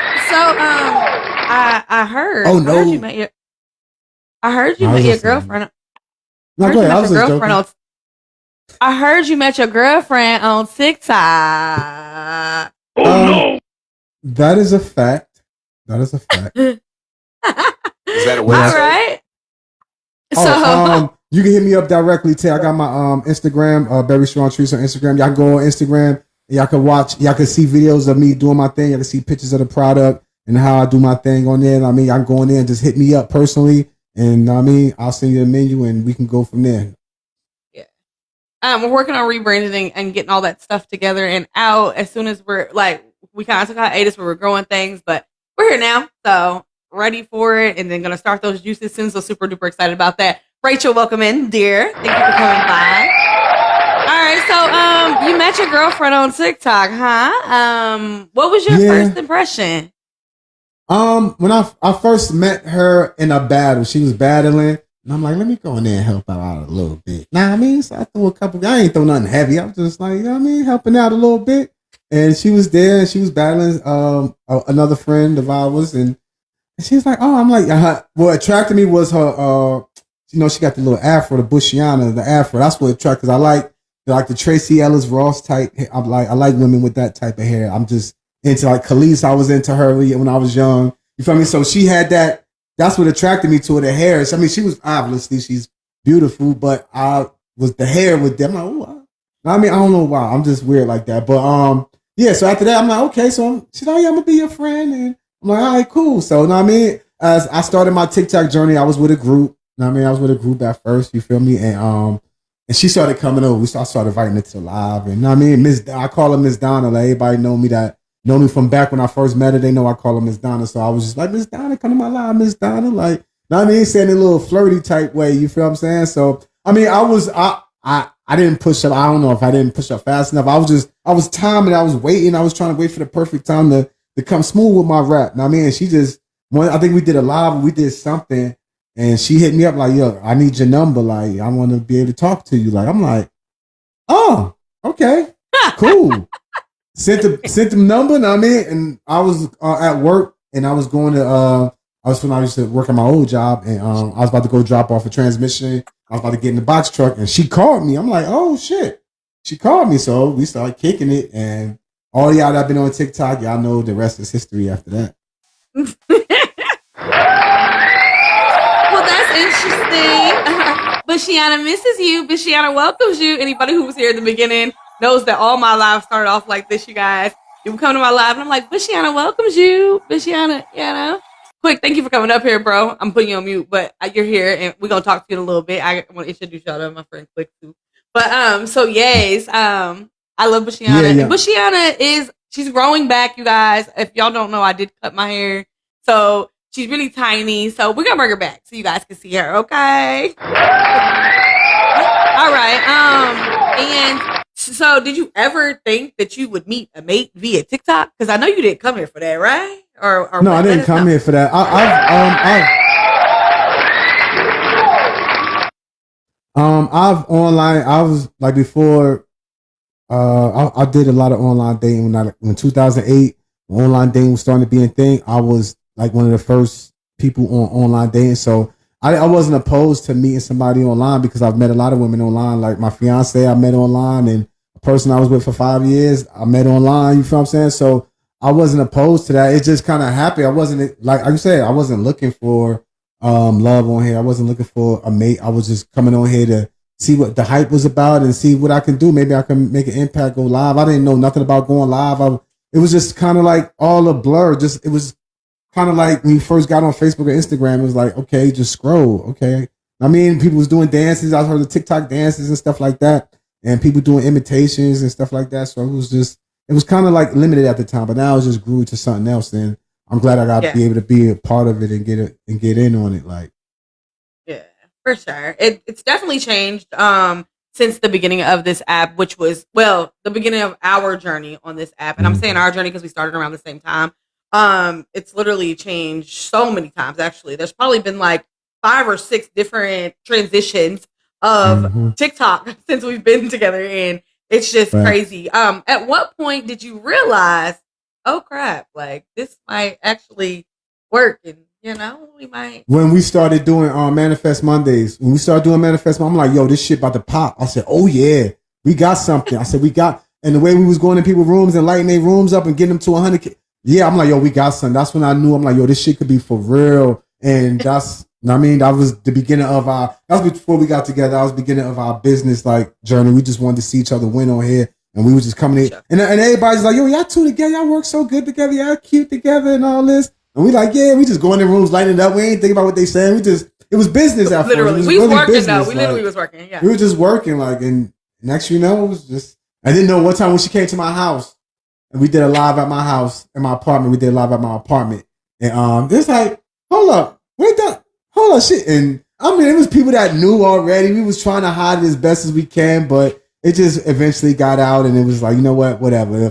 Once we start living together, that's when it's like, we can't hide it no more, because you'll hear her in the background or in the live or some shit, and I'll be talking, or it'll be, you know what I mean, just obvious. Like, you feel what I'm saying? So, yeah, it was definitely definitely business at first. I must say, like, we basically wanted to see each other win on this app, and we was like, all right, Yeah. I'll invest in you, you invest in me, and when we blow up, we go get this bag, and then we can either stay a team or go our separate ways. That was the plan at first, like, but Yeah. I mean, I guess the universe had different plans for us. So Exactly. Agreed. But like, it's crazy though, because we did try to hide it. I feel like we was. hold up, that wasn't I thought we was successful. hold up. That didn't look convincing. That little eye twerk, like what was that all about? Because that didn't look Because promising we right couldn't there. hide it. We literally couldn't hide it because like you're loud and I'm loud. We both loud, y'all. Until we had this set up, we could never go live in the house together for real. No, we couldn't. Hell no. But like Nope. seriously, so matter of fact, and if you guys do need a setup, you guys holler at us because I can put it in my TikTok shop or direct you to where it's at so you guys can get these lovely setups. I don't know if you like mine and his, but we got it. We have these lovely chairs. I'm actually getting a back massage as we're going. He doesn't use his, but I definitely use mine and get my back massage every single time. I'm about to start using mine. So yeah, Do the roll. Welcome in. Do the roll. But yeah, so this setup literally changed the dynamic. This is our very first live together since we've had the setup for real, other than like if I just come visit his live or vice versa. So it's really awesome and it's working and it's great and it feels like a lot different because this is how we started with Manifest Mondays, you guys. So yeah, so that is really cool. Yeah, that's when I felt like it was like, yeah, this shit can really be something. Like that's when we had that show. So. Yeah, I definitely agree. And all right, so we're gonna actually get some participation from you guys. We're gonna have a little messy minute here. Oh, actually, you know what? This is probably it's gonna be for him actually. So I'm gonna ask him some questions real quick, just to see. Okay, just a little messy minute. Okay. What annoyed you early on about Donna Faye? Oh Lord. You said what annoyed me? I got to know like when I felt like you was like overly sensitive. Like god damn, like everything you just like you just fall apart over. Like I'm like oh my god, but I got to Still do that. I got to know you, so it's like all right, cool. I know how to navigate around it. Like okay, I know how to like you know what I mean. Like for real, like it was just. That part right there, like, come on, like, god damn, I can't say nothing without you in your feelings about it. Like, you feel me? Like, so yeah. I'm a girly girl, so like everything hurts my feelings. Like, ouch, don't do that. See? Yeah, that part. All right, Thank y'all for the stickers, Frenezies, Ted. Thank y'all for the stickers. Thank y'all. Would 2022 Grabo date Donna? With the 2022, I was here in 2022. Yeah, I was. I was 43. Okay. I was 42, 43. Yeah, I did there. Yeah. Yeah, 2022. Now, if you just said the 2002 Kareem, I don't think you would have wanted to date him. Oh no! Dun, dun, dun. Hold on. Amazing. That you know that. I don't think you would want to have dated. I don't think you would. Outstanding. Yeah, I don't think you would. Amazing. God damn it. I don't think you would have wanted to date him. Like, so, yeah. Okay, yeah. Yeah, but y'all, hold up. Before we get to the next joint, we got 28 people in here. Y'all, that's what the fuck I'm talking about, y'all. That's what I'm talking about. If y'all in here, just tap that screen up, yo. Let's get the 200K, man. It's 30 people. We got 30 people. Tap that screen, man. Y'all got y'all tapper. If y'all got y'all tapper, put it on 10. Let it ride. Know what I mean? Let's vibe out. We chilling. Welcome in. To keep tapping that screen. Keep liking and sharing the live out. Whatever you could give in that gallery and that gift box is greatly appreciated. Keeps the show going. You think what I'm saying, y'all? It's Word on the Street podcast live. Baby. Hey. And right now, I am taking over the Word on the Street podcast live. My name is Donna Faye. I'm your host tonight. And I'm actually interviewing the host of Word on the Street tonight, my man, Grabo Strong 369. And right now, we are actually in the little messy section of the show tonight. And we're going to do a few quick questions for him called the Messy Minute. And then we're going to ask him some questions, try to get him in some, rage bait or whatever. Oh no. All right. What is your biggest red flag? My biggest red flag is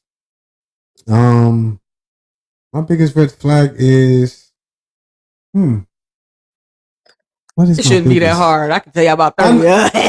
Oh no. Oh no! My biggest red flag is emasculation. Try to emasculate. Yeah, that's Wait, my biggest. That's yours? Oh, that's okay. So for me, no, okay. No, I mean that was another question. So that would have been what is hold on, wait. What is something? No, wait. I'm sorry. Well, I guess, but that would have been for me. So that would be if that would be your biggest red flag that I did to you. So Are you talking about my red flag? yeah, what's your biggest red flag? My biggest red I'm just flag. gonna let them on. My biggest red flag. Well, I don't know if I said if it was one. I probably. I don't know.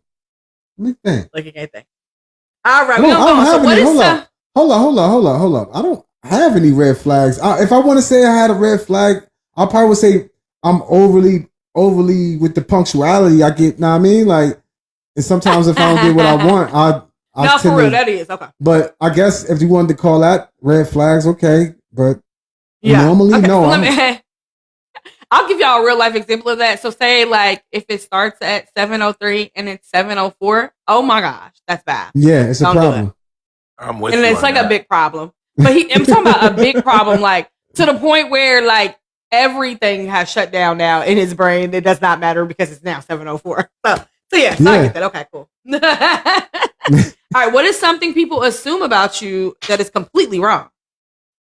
They assume that I don't care. I don't give a fuck. Like, I mean, yeah, I may say it and then, but I mean, I think that's the biggest. I think that's the biggest misconception about me, that I don't care and I'm just like no feeling. I'm just heartless. Like I'm just a robot. I don't care about nothing. Like I think that's the biggest misconception about me. Like nobody, like people that know me know I care and I know what I mean. But on the outside looking in, sometimes you know what I mean. When it's like, oh man, yeah, he don't get it. That boy, he raw with it. Like, but it's just nah, it ain't that. It's just you gotta know me.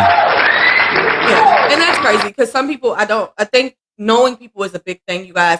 And I encourage everybody to get to know each other and like the people that you love and the people that are around you, because sometimes what you are mistaking as them not caring is basically a defense for them, and it's an internal defense for their self-regulation. So once you learn some people's self-regulation triggers, then now you should be good, okay? Marcina, hey, thank you for coming. All right, what is the pettiest thing you've ever done in a relationship? I don't know if I even want to hear this. The pettiest thing I ever done in a relationship. The pettiest. The pettiest thing I've done in a relationship was. He broke up with that girl. He took the toaster back he bought and a bed sheet set.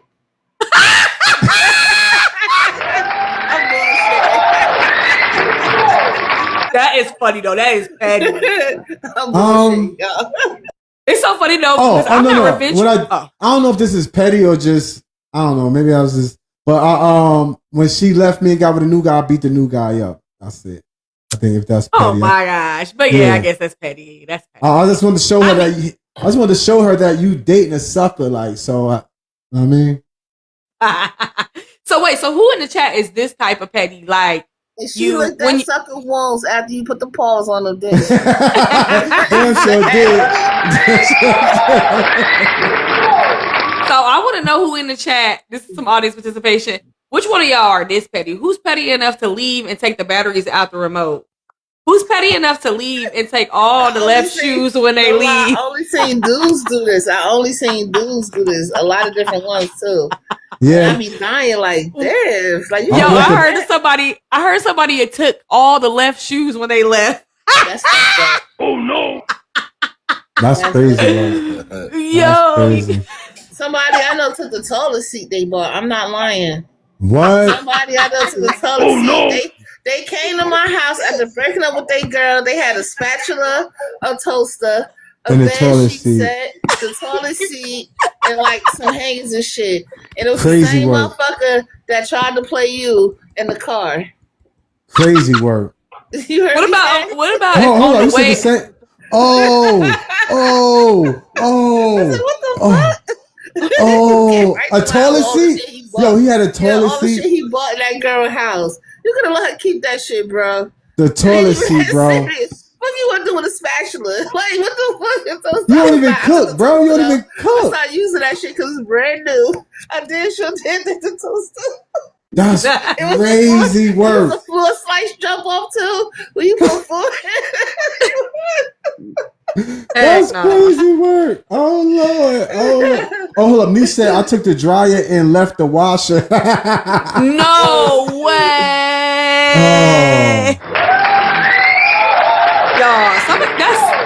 Y'all. Hold on. So what happens if before you left, right, the night before you knew you was Hold up, leaving, babe. you made the Babe. person, huh? Babe, turn your music down a little bit. What's your music on your G mixer?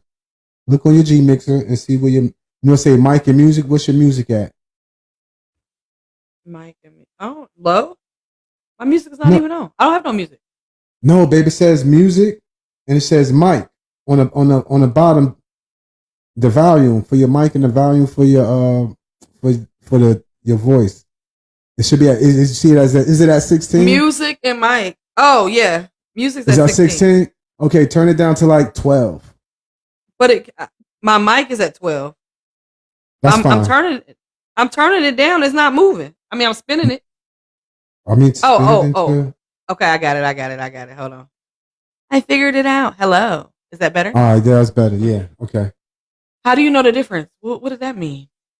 Because I mean, the mic is what you're talking to. You could turn that up to be your mic to be louder, Oh. and then the music is what you hear. Is how you. Yeah, is no, how- I know. I'm just saying. Was it? So if your music is at 16, I mean, it's loud in my ear, super loud. So that's why I say you turn it down a little bit. You feel me? Yo, if I got, can y'all pay me $1 every time he tell me to touch?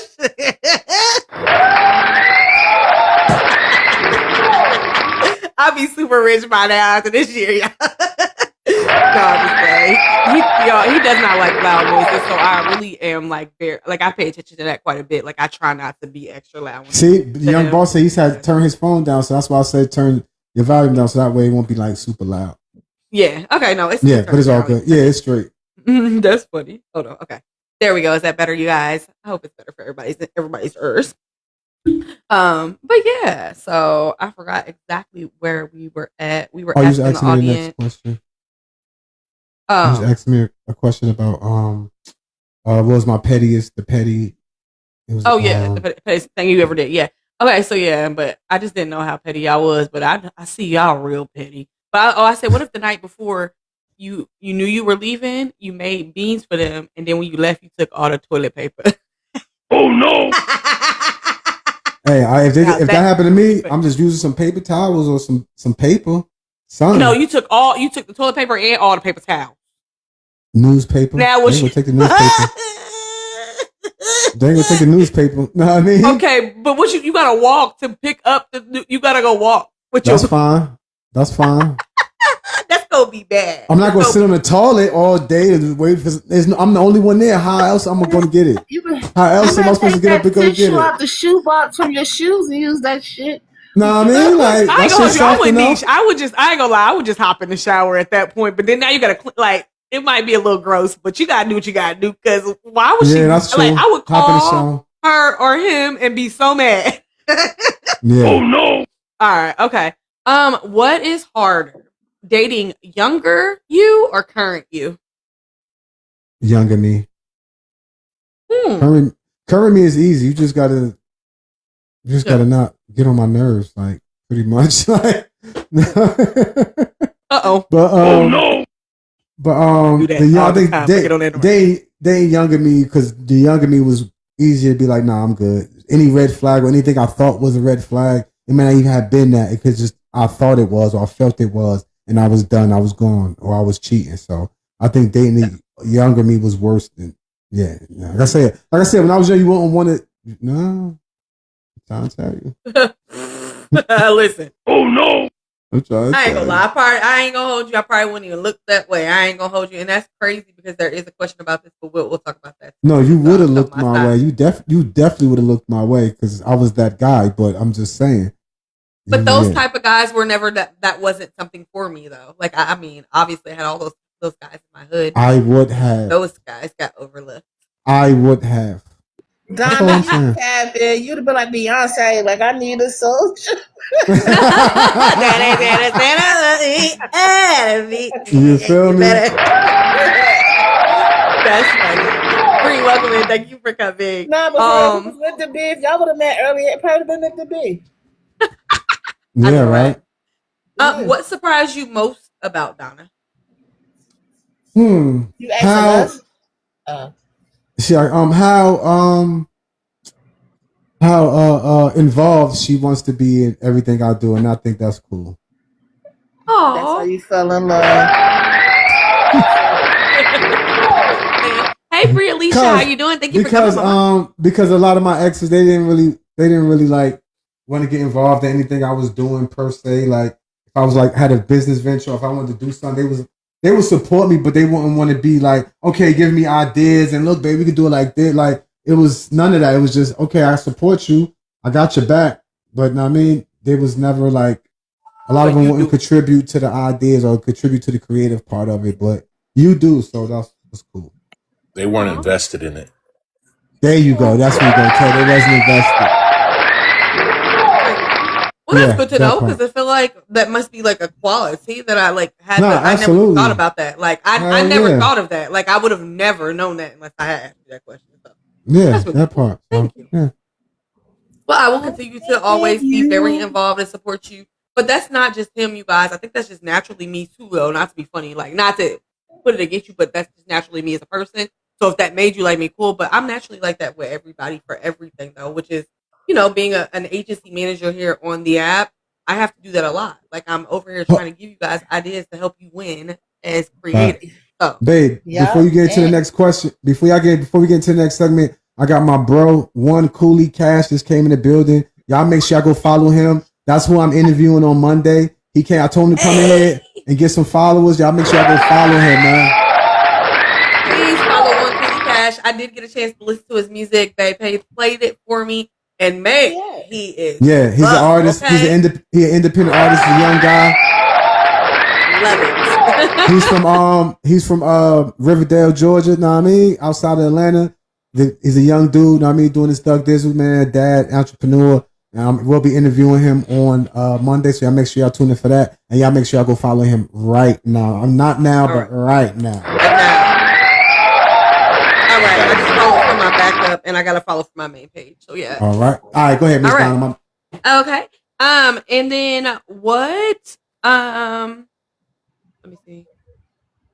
Oh, what has being loved correctly taught you?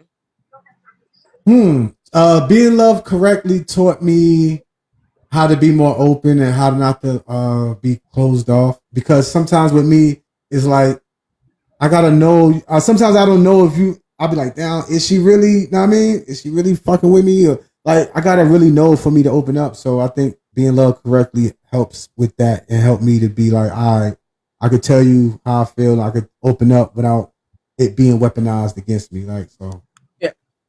Got it. And what is the biggest lesson about relationships that you have learned at this big old age? The biggest lesson I've learned that sometimes you just gotta let them have it. Sometimes it's not worth it. Sometimes it ain't worth it. It's not worth the fight. It's not worth it. It's really not. So I learned because sometimes before, that's why I say you won't want to date because everything. What? Get the fuck out. We would have had an argument every day, I learned how to just. It ain't that serious, Kay. Let it go. Yeah. So and the crazy thing is that goes on both ends, y'all. It's so. I feel like I used to care so much about every single moment, and I'm not gonna lie. I feel like we kind of struggled with that at the beginning of our relationship, but I think that's just getting to know the human first, right? And then you just figure out I'm literally not about to trip over that. He gonna do it every time, anyways. He's definitely, y'all know I talk about this every single time, so y'all know this is real, right? He gonna leave the condiments out every single time, y'all. I'm just gonna have to put the ketchup back in the fridge because he's gonna leave it out. It's okay. I'm over it now. I thought I used to get why did you leave the condiments out again? But what's the point? Oh well, I'm just gonna put them back in there. If they go bad, guess what? I'm gonna be like, babe, they've been sitting out for 32 hours. You gotta go buy some more, okay? It's all good. He gonna be like, okay. and then that's it. Kroger right down the street. Yeah, exactly. So like, Cooley, what's good? yo. What's good, Cooley? Welcome in, man. Welcome in. What's good, brethren? What it do, man? What's up, y'all? What's up? What up, Cooley? Hey, Cooley. Hey.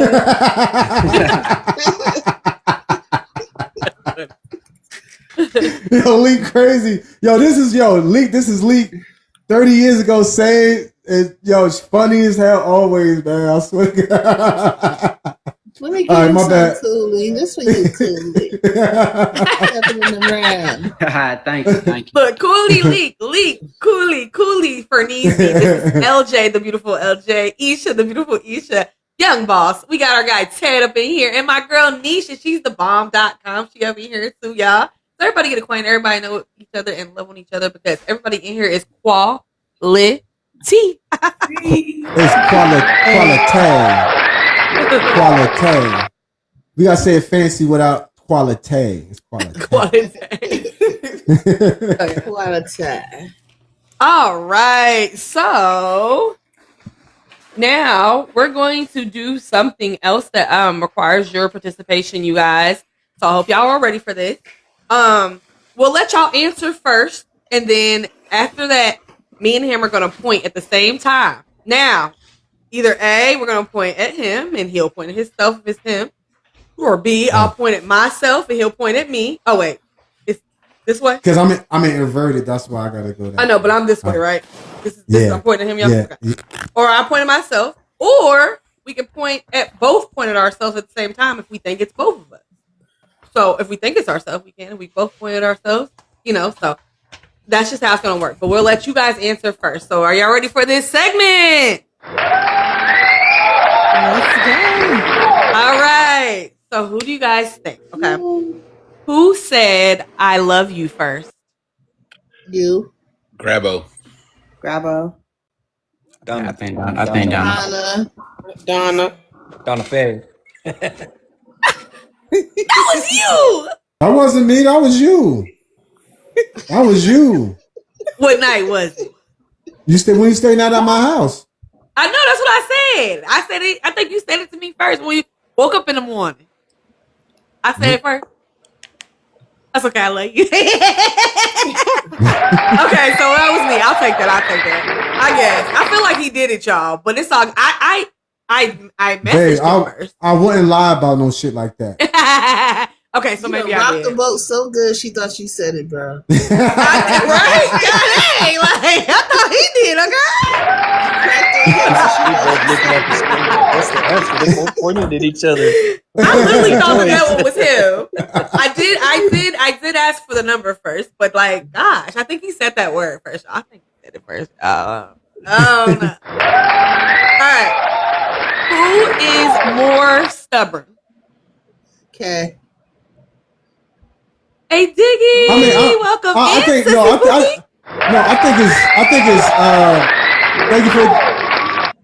Thank you for Daily Heart, me Diggy. Welcome in. Appreciate you.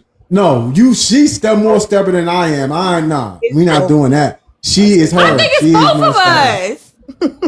I know. I think that because some things being a man, he just not going to deal with.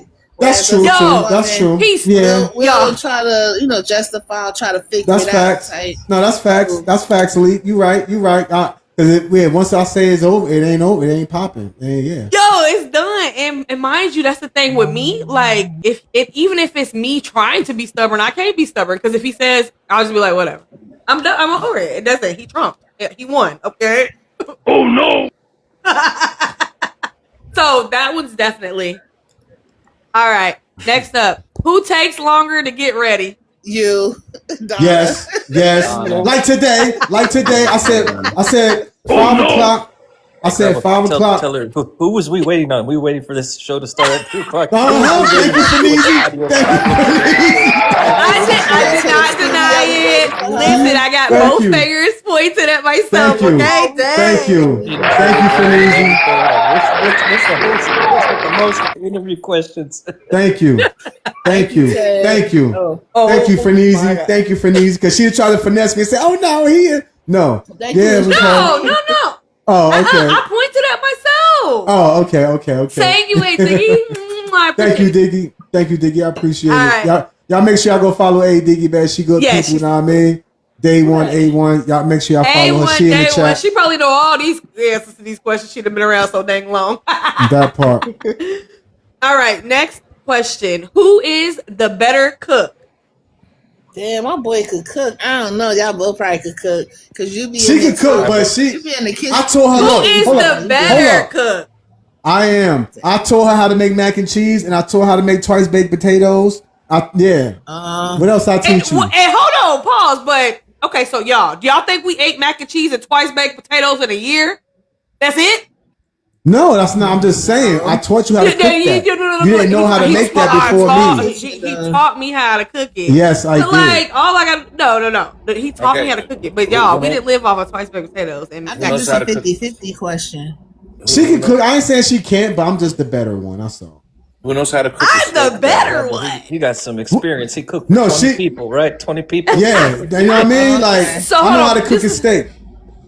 So She this know how is to cook my a steak issue. too. She know how. Oh, I definitely can cook a steak. She know how to So cook a this is- steak, but I'm just the better This is- cook. That's all. This is why I say, okay, let me tell y'all. What? Come on. So what Lady do we determine J, as welcome better? in. Thank you for the roses, Lady J. It's better Appreciate is so better might be taste or whatever. That's cool, but you know the better cook is the better cook overall because man, oh man, y'all, if Hold he up, cooks, hold up. every dish in the kitchen is dirty, bruh. Hold up.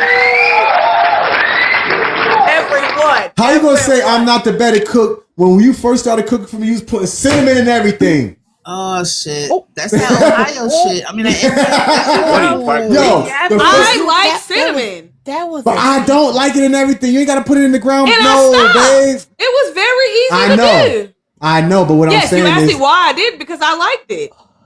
That's the I culture didn't. she was in. Yeah. I didn't. But that's cinnamon. Okay, so, but this is the thing, though, y'all. This is what I'm saying. Cinnamon A better eggs, cook, bacon, a better cook. We got to talk about the overall experience.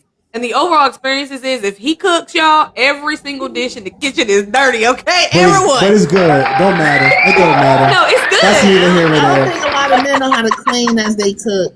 That's They do neither here not. nor there. My food be busting. I don't. Does Yeah, my shit be busting. any so other it don't man matter. cook when they clean? Because what the I heck? do. Oh, yes, and ground Yes. beef, Diggy. Yes, Diggy, she put it in Yes, ground yes, beef. yes, Yes, yes. it's I used to love nasty. it. Why? But Why? I had to hide the cinnamon What do from you myself, expect y'all, so I myself? don't use it. I'm sorry, Donna, but you like the milk that came in the titty sack, so we know this.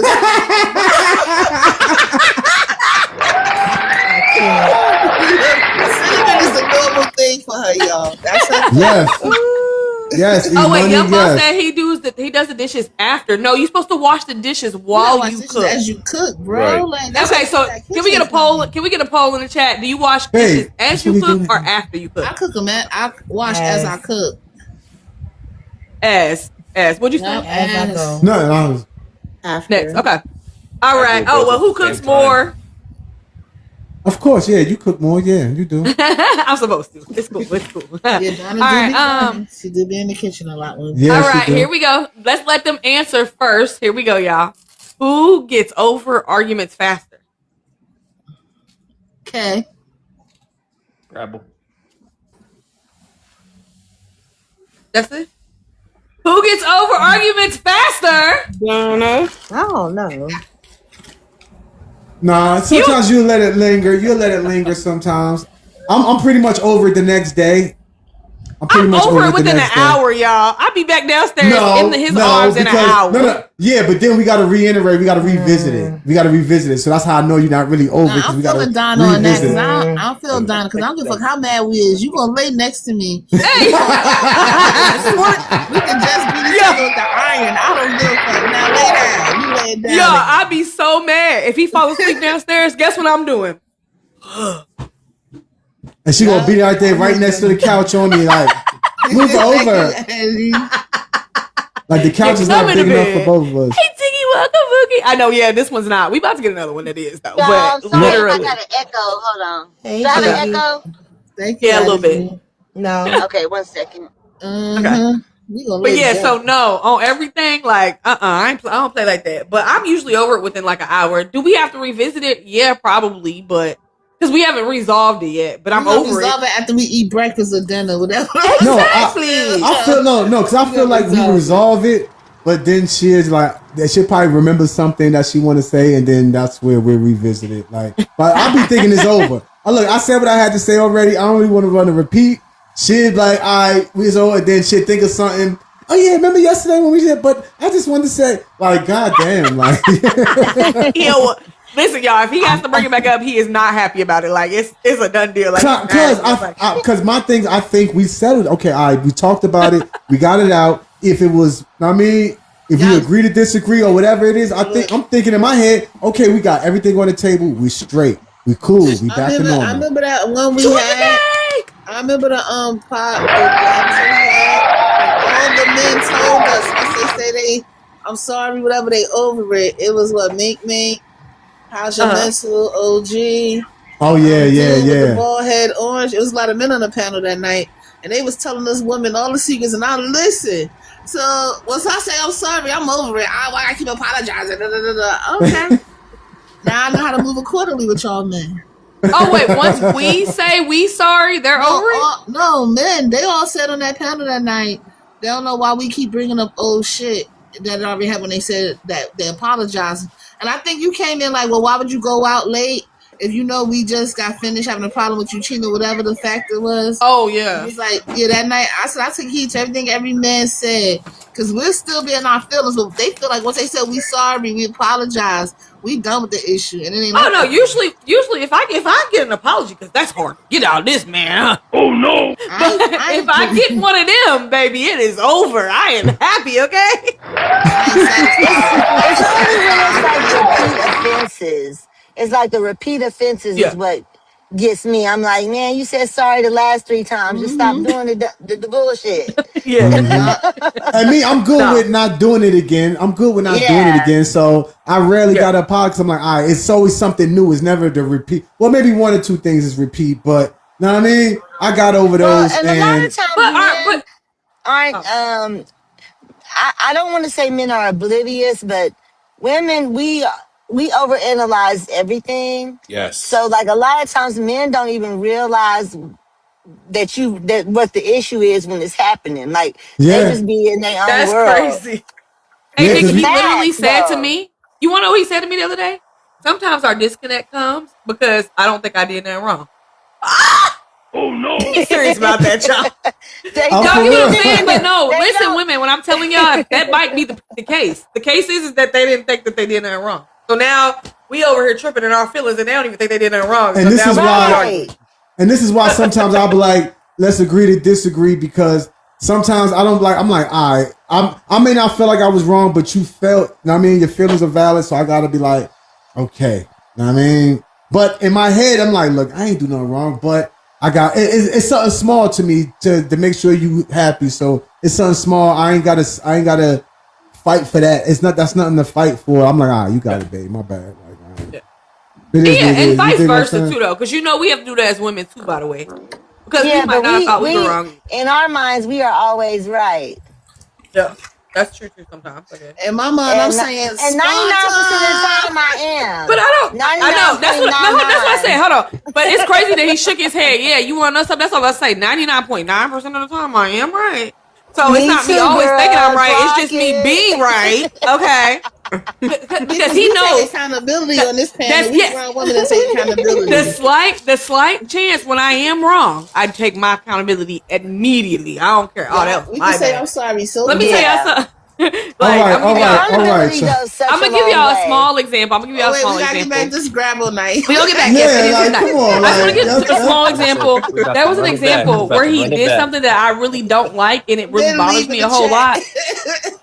But I triggered what it was, and I know I did, so I just apologize for it. It happens. All right, that's all. Okay. All right. Who ate the last snack? I did. I'll eat all of them. Greedy. I'll eat all of them. Yeah, damn sure. Damn for sure. Who spends more money? You, Donna. Donna. Yeah, because I'll come home I come home for a week straight, and it's always something from like, yo, what the hell you just ordered? Like, oh, babe, I got this, or babe, I got this. But sometimes it's stuff for me, so it's all good. Like I don't be tripping. I got stuff for him. Also, I just came home just the other day, and I pulled up, and he had something in his hand. I said, "Where you get that from?" Oh, that was Where my you book. get that from? I'm trying to learn Spanish. I got the. I got it from the TikTok shop. Yeah, I bought the TikTok shop got me in a chokehold for real. Yeah, I bought the Learn Spanish in 60 Days book. It was only $10, so I said, no, let me copy. I want to learn Spanish. Yeah, it's only $10, but shipping $30. Nah, shipping was free. And like, Shipping was free. I be looking at it as if I'm supporting creators who are selling on the TikTok shop. That's how I justify it. I'm like, I'm helping somebody get a little. I'm just helping somebody out. I'm about to say.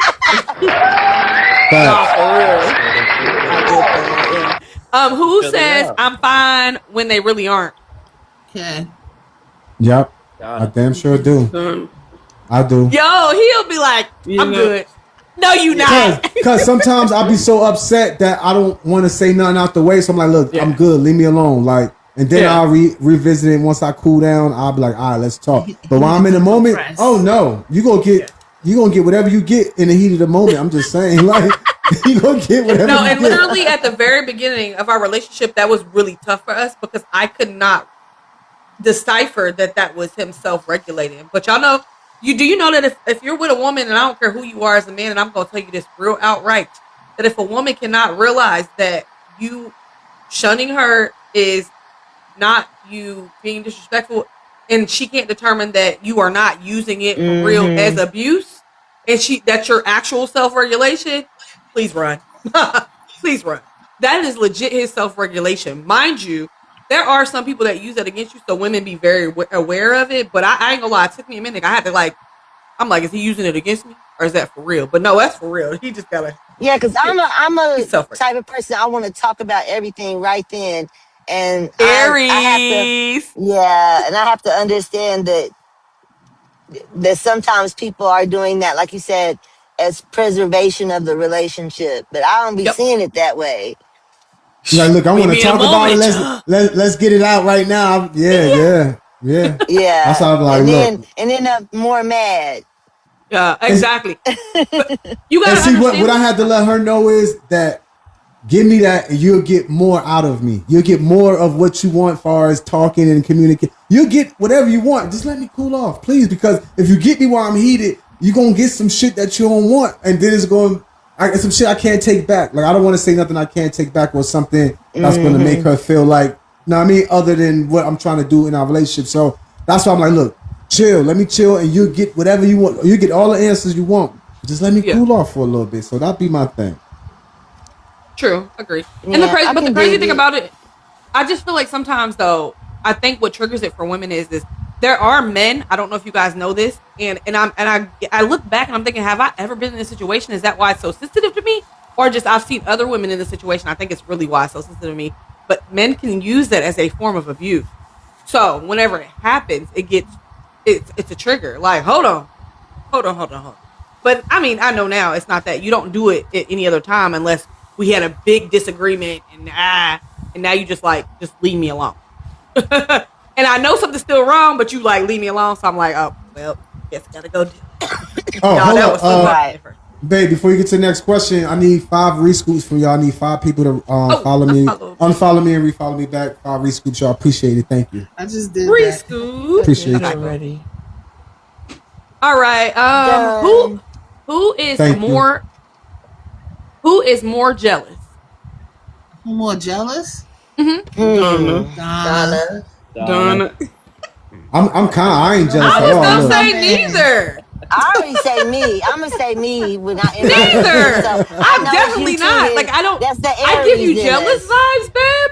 I've never. But nah, babe, you don't know, babe. You're not jealous on some you think something or you live in your head about It's territorial. There you go. Yes. Yeah. What she said. You territorial. Yes. But territorial and jealous. Well, I'm not jealous. I'm not saying jealous. I'm just saying. One can be seen as the other, but it's more like this is mine. Like he mine. Yes. Like Yeah. I Yeah. already know. Yeah. She definitely. Yeah. That's her. That's her. Yes. That's my man. Fuck what you talking. There you go. There you go. My man might be my man, but that's different. But that's gonna be that forever. But Yeah. that doesn't mean like I feel like jealousy. Like I just feel like there's a lot of stuff that he does that a lot of women would freak out for. Like I've literally watched, and I know that some women would not even, some women would not even feel comfortable with him being able to go live, like by himself, and not around or having conversations on the phone with other women that are like. I don't care about stuff like that because I know what it is, and like I know what the relationship is between him and the person, and like I don't know, like I just don't. I feel like that I allow quite a bit that I've seen other women like freak out over, like that I would never freak out over. So, but yes, is he mine? Hell yeah. Oh no. Period. But I'm just saying, and that's gonna always be that. But that neither here nor there. It's not even like I just feel like I would say neither of us though. Like I appreciate that he isn't like that because first of all, it's unhealthy in a relationship anyways, by the way. But the fact is that he really does not like rah like who is that? What are they doing? Why are they looking at you? Who just liked your picture? I don't ask him. I don't care who likes his pictures. God darn it. Yeah. I'm not that extreme, but like for example, I was dating someone that was a creator and like I guess he had like a little back and forth banter with somebody where he would be like he would refer to her as baby mama. And I went off. Like I don't playing or not, no. We not that nickname goes in the trash. Period. Yeah. That nigga goes in the trash. Oh wow. Lenny Bucks, welcome in. Thank you for coming through. All right, enough relationship tea. Let's see how well Bravo handles pressure. All right, you guys. Much good. This is you said you're good? I'm pretty much good on the pressure. Let's go. All right, we're gonna see. All right, this is literally for him and only him. We are not gonna be answering audience. I'm not gonna answer. We're just gonna ask him super rapid fire questions and he's gonna answer this or that, okay? Are y'all ready? If you're ready, go ahead and type ready in the chat. Let's go. I'm gonna type it with y'all. We ready. Oh, oops. Oh, he probably didn't. All right, ready. Wait. I thought I was typing. All right, there we go. We all ready. All right, here we go. Rapid fire. Are you ready, Grandma? Yes, ma'am. All right, here we go. Kimber Ice, welcome in. You just came in during rapid fire, so go ahead and take a seat because here we go. All right, Newark or Atlanta? Newark. Ooh, I didn't expect that. Okay. Favorite curse word? Fuck. One word friends use to describe you. Loyal. Most overrated thing?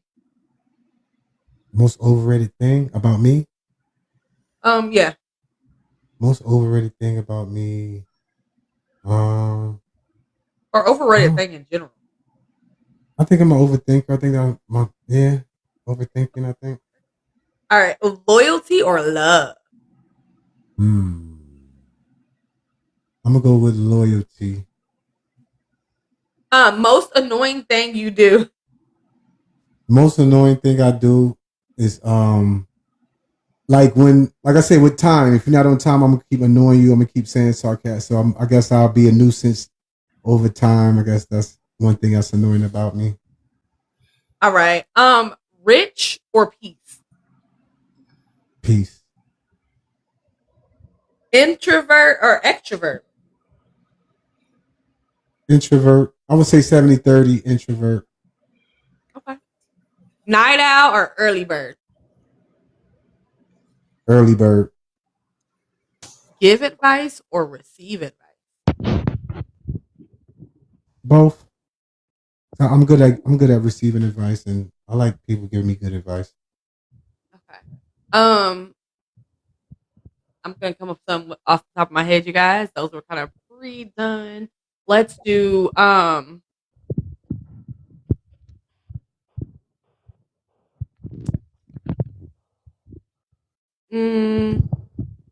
Boots or sneakers? Okay, yeah, boots or sneakers, but yeah, he gonna probably. Well, I'm gonna say sneakers now, but if you said that when I was young, it's definitely been boots all day. All right, L.A. or New York? New York. Let me. Oh, snapbacks. I like snapbacks. Young boss. Yeah, y'all come up with something. Let's go. Rapid fire.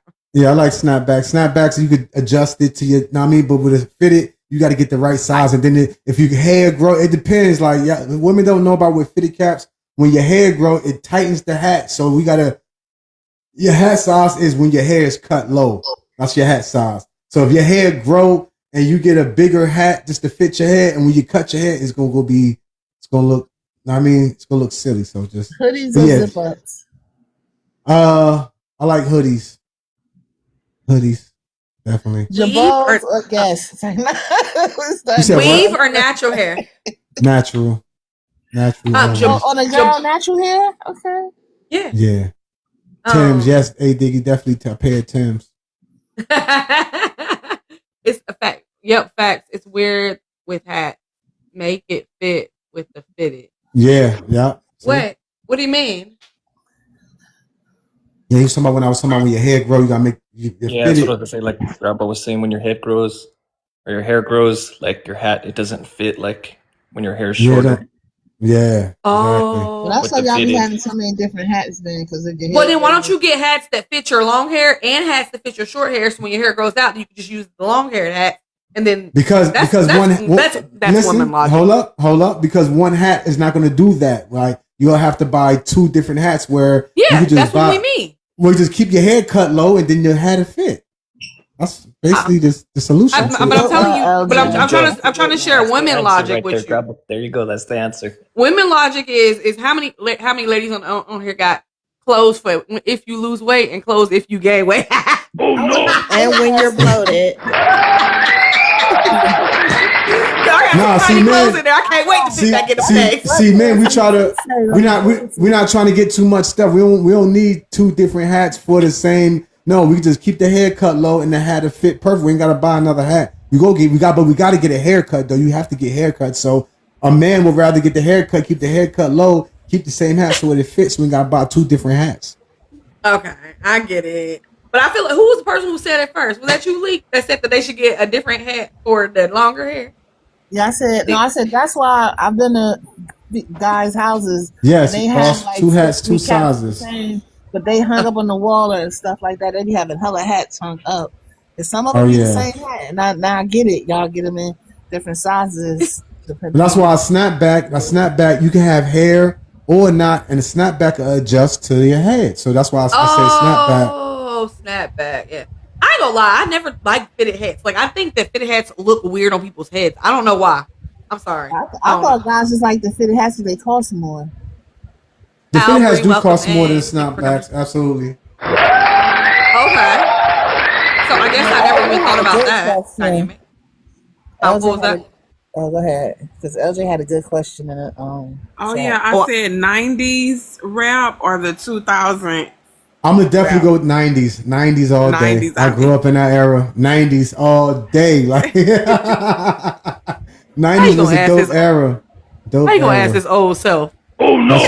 That's right. I'm old. That's right. I'm like, how you gonna ask him? Young boss man, that's how it is with us with bras. Like, we gotta go accordingly with the bra sizes and stuff. How y'all do with the fitted hats? Like, see, the thing with the fitted with the bra size, y'all can't chop y'all boobs off to fit the size. Y'all just got to get a bigger bra or a smaller bra. Y'all can't chop y'all boobs. The bras be cut different, so be cut different. Yeah, that's true. Yeah. You got the underwires. That's like the fitted for us. Oh, okay. You got the cross, you got the sports bra, you got the little straight. So hold up. So what would be a snapback equivalent to a bra? A front closure bra. That's the snapback for you. But the front closure bras, I do not like the way they fit. Blessed with the purpose welcome in. I don't like the front closure bras. That'd be hard. You'd be like this. Closure bras are with girls that are not, in blessed up there. Because what? I'd be like this. Like that'd be hard. That's a gotta get the right whole one. job. Oh, you think I get the right one, Isha? Gotta get the right one, yeah. I don't know. Like that just seems like a lot of work. I'm not trying to get a workout just to put my bra on. Like, but go ahead. All bras are snapback because they're adjustable. Yeah, we have snapback bras. Yeah, all our bras do got that. I feel like the fitted bras really are like sports bras. Sports bras. Sports bras. Okay, ladies, we gonna talk about bras or what we doing here? I gotta keep her focused, man. I gotta keep her focused. Okay, Chad. Let's argue. Okay. We're gonna do some word on the street hot takes really quick here, so it's gonna get a little heated as it was, but we're gonna have to stay on subject, okay? Because if y'all get off, I'm definitely getting off, okay? Oh no! All right, here we go. All right. Hold on. Young boss have one more. Home cooked meal definitely over restaurant, definitely. Yeah. If we had to compare about our household here, we probably are about 85-15, literally. Like we mostly eat at home. Yeah. We don't eat out very much. So good. Shout out to us. All right. So here we go with these hot takes. Okay, we're gonna do some word on the street hot takes, you guys. It's just some little spicy questions. We are not going to spend too much time on them. Just give you a little opinion. Whoever wants to chime in, and then we can move right along. We don't want to make a super long debate because it's getting close to it. All right, here we go. Oh wait, or do we go to 9? We go to 8, right? Okay. No, yeah, 8 to 8:30 or whatever. Whatever you want to do. Okay, social media ruined dating. You got to say yes or no. Oh, that's what Yeah, I think so. Yeah. You can elaborate a little bit though, but if you want. But I feel like that's just a yes or a no. I feel like yes and no. You know what I'm saying? According to age, because if you're younger, then heck yeah, because you're not even mature enough to know how to navigate around. And then also I feel like because it gives male and females the thought of access. Does that make sense? Yeah. Because nobody wants to commit because they know I can just go turn on the internet and get blah blah blah blah. Oh blah. yeah, everybody's so accessible. It's like and disposable now because of social media. Yeah. It's like forget you. I could just go on a date app and find another one. Like, huh? That's what we doing here? Yeah. Yeah, and did y'all heard about the new social app where this African American guy did? He made it's called You Seen, and it shows you the people that's right around you online at the same time. Yes. Oh, okay. That's dope right there. So I don't even know if this social app exists anymore. But oh my gosh, y'all! I never really did dating apps too heavy. I was not y'all know. I think people be talking about POV and tag. I wasn't really too into any of those or did any of that. I kind of deleted. I would do it for a month and then I would delete it and then I hated it. I never really dated too many people off of. But right before, I had this moment with God. It was just me and God, and then I met him. So right before that, I was doing this dating thing, y'all. I found this app called From, y'all, and it's From. Basically, the only way they can meet you is they had to take you on a date. Look it up, y'all. It's called From. I don't know if it still exists, but ladies, if you single, go ahead and get them free dates, baby. Oh no! Oh, I got so many free dates. Yo, basically, they set up a date. They put a date, and then they send you a message to ask you if you want to go on a date. The app would not give them access to message you until 24 hours before the date. And y'all just make sure it's still on. You ain't got to give them your phone number or nothing. Y'all just meet at the restaurant. And yeah. So I had 3 or 4 dates on here. I did not like the people, but I did like the free food, okay? I knew about that one, but this is another new one that you're talking about, LJ, but I don't know. What else? Y'all think it's because of dating apps that it's ruined or just the accessibility or what? I think dating apps help, to be honest. I think social media killed it. Okay. Okay. All right, next one. People glorify struggle too much. Glorify struggle for what? Too much. Yeah. Yeah. Perfect example, King Harris. Why do you want to be struggling when you ain't got to be? Yeah. You good, my boy. He was born in a well. Okay. Loyalty matters more than love. Yeah. Yeah. I think so too. Cause I ain't gonna hold you. Love or loyalty ain't enough. Huh.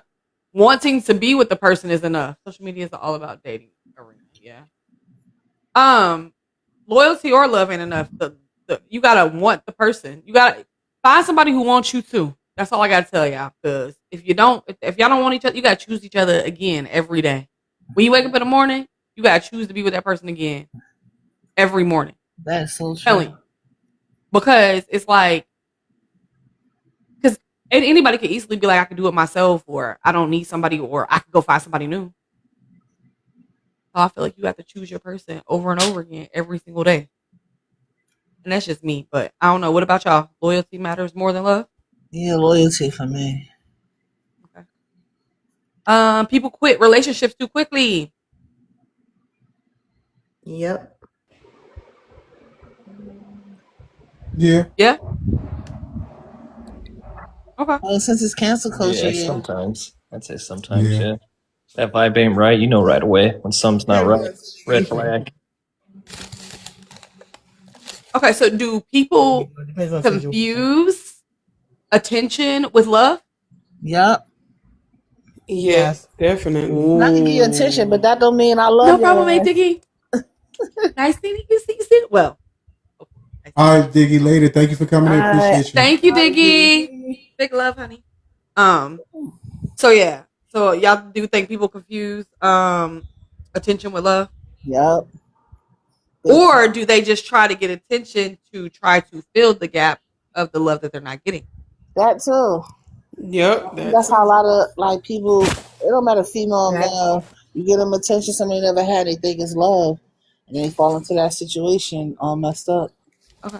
Destro down in the chat. He said, Miss Tony, come on up. She gonna have a good opinion. Destro, come on up and tell us what you just said, because that was good. This is my homie Destro, by the way. He's awesome. Miss Tony is in here. She's super duper awesome too. He got a good point. Destro. Yeah, he said love comes from family mostly. Loyalty is more for everyone else you meet. Do y'all agree with that?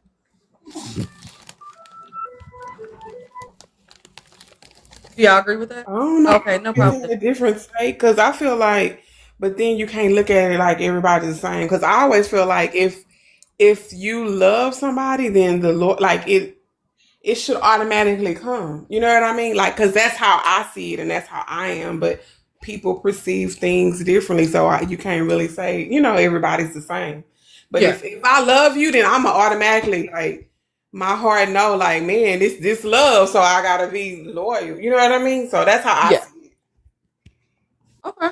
Anybody else want to chime in on that one? Do you guys think the healing culture has gone too far? Like, are people too like healing forward? Have to be like, what do y'all think? Thank you, Miss Tony. Wait, Shorty Too Thick, welcome in. Thank you for coming in. Thank you, Tony. Appreciate you. Miss Tony says she's amazing, you guys. Make sure you guys are following Miss Tony. Miss Tony, you can follow everybody here. They are actually all day ones. Very loyal, very awesome. Just a good group of people. Everybody follow everybody for sure. So yeah. Now you taught me to come up. Yes, Miss Tony, come on up and say hi. She's really cool. I can't even believe she up this late, so you gotta come up. She do not be up this late. Miss Tony, come on up. Uncle Slim, welcome back in. All right. So, okay, well, I don't know. This is getting kind of dry. Y'all ain't really answering these. Okay. All right. Well, we're gonna go to the next Hold up. segment. Pause. You know I'm all about healing. So healing culture? Give me a definition. You know what? Go ahead and elaborate. I'm just saying, has the healing culture gone too far? Do you feel like people are overdoing it? People are going too far with it, like, or do you think it's just right? How you feel it? So here's the thing. There are people that are healing and saying they are healing, but they aren't actually doing the work. They're doing it for accolades. Okay. And And then I there's agree. people like the Stacy and myself Uh-huh. that are actually healing out loud on this app, and it sucks. Okay. It is not fun. Yeah. But it is bringing awareness to areas that actually need to be addressed. So if you are in a space where you have discovered traumas like I have in the last 2 weeks, yay, get therapy. Get into a trauma-informed with a trauma-informed therapist. Yeah. Not somebody that's just going to pat you on the back and be like, oh, well, how do you feel? No, we need to actually do some real work because I've done a lot of real work. But these discoveries and uncoveries, it's like, man, I didn't think I was as done as I thought it was. Yeah. Well, you guys, I'm not gonna lie. Like, it's crazy to know that you are healing out loud on this app. Even when I come in your live, I can tell you're actually healing. You know what I mean? Like, I can see that you're doing it on this platform. You guys, make sure you guys, if she goes live in the morning, so just go check her out. And if you're actually into wanting to heal and just vibe with her through her journey too, go visit her. She's really cool. She'll come check you guys out and visit y'all too. John McCarty, welcome in. If you're just coming in, please continue to tap that screen share out there live. You guys, we are here. It's the Word on the Street podcast. We are about to enter our last segment. We've been going all night, you guys. If y'all just coming in, y'all done missed it. But I've been on all day, so you can drop me now. Bye. See you later, Miss Tony. I'll see you soon, dear. Thank you. All right, so we are going to end this off really properly. Since we were talking about healing, I feel like this is a really good way to end this off. In this last segment is going to be a letter to your younger self, Grabo. Are you ready for this? Yeah. Okay. All right, so back to this interview with you. What is your proudest moment? What are you the proudest of? Getting out the street life. I think that's my biggest accomplishment to me up to this moment, up to this point. Getting out the street. Okay. Just getting out the street, like actually overcoming and taking yourself out of the street. I think that is so admirable. Like, I would have, like, looking at people, I feel like once you get in the street, it's sometimes like you get stuck or there's no way out. So I'm glad you're here to show young people that there is a way out. You just gotta make yourself do it. Could you elaborate? Go ahead. Finisa said he had a question. Okay, go ahead. Hey, Grabo, I got a question for you. Your 2026 can't end without you doing what? Oh, my 2026 can't end without me going viral. Hey! I like that. And shout out to him. He's been working hard, y'all. He posts very regularly. Been on it every single day, all the time. If you guys see I just had my brain went crazy. If you guys see his content, please go ahead and like it, share it, repost, comment. That really helps you guys, and I'm sure he appreciates it. So, yay! He is going to go viral in 2026 for Neezy. Thank you for that. We spoke it into existence. He spoke it into existence, and we can help him win it, y'all. Let's go. What almost broke you? Life be life, man. I could handle anything else. I handle jail. I handle being homeless. I handle multiple breakups. I handle death in the family. I handled all that. But life, well, man, that's a part of life. I understand it.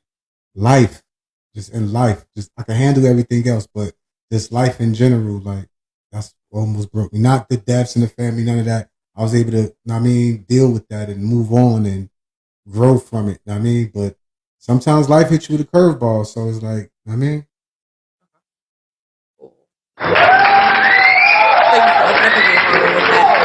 Yeah. My mom's kicked me out at 16. Yeah, absolutely. I was on my own since I was 16 years old. Yep. Yeah. And that's crazy because that you asked that for Neezy. I don't even know how that we went over a little bit, but with that being said, you were kicked out at 16, but were you and this is something I asked him and I want him to share this because I feel like this is important. Were you truly kicked out or could you have stayed had you got your act together? No. That's really important. I didn't she kicked me out. You know me. Once you say I'm gone, I'm gone. I was the same way back then. You tell me I'm gone, I'm gone. And that was that. I mean, I know, but why did she though? That's what I'm saying. Of course, obviously, I dropped out of school and acting out and stuff like that. So I know, but what if you just stopped acting out and went back to school and stuff? That wasn't an option. That wasn't an option for me. So at the moment, so that's what I'm saying. But so that's what I'm saying. Like it's sad. It's a lot of I think young men have to go through things like raising themselves at 16 because they don't want to make the decision to do better in order to stay. Like, I wanted to be a man, so and that's obviously that's what that looked like. So and yeah, it is what it is. So my thing is if there's any young fellas in here, you guys do better so that you can stay. And I know that sounds crazy, but it doesn't matter what it is. It doesn't matter what it is, if that's go for a job, do better so you can stay. That can go for that. Do better so you can stay. That go for a relationship. Do better so you can stay. That it doesn't matter what it is. Everybody do better so you can stay. And that goes for us too, women. It doesn't matter what it is either. So I just want to say that just because sometimes it can just change our whole lives. Girls too much. Hold on, wait. That was kind of normal in our era. Yeah. I mean, I know, and I see that leak. Like, but I feel like that's a normal thing that is in the hood, which like is why a lot of people are ending up, independent stuff like that because they make the decision because they got a man up, but they do in a way, but not in that. Ramzan was good, brother. How you doing? So yeah, but I know you weren't a bad kid, so that's the thing. I just feel like you were in the middle, so it was easier to be that, be that for real. Because again, I was in the middle. It was easier for me. As soon as I was old enough to leave, I was out. All right. What advice would you give young men?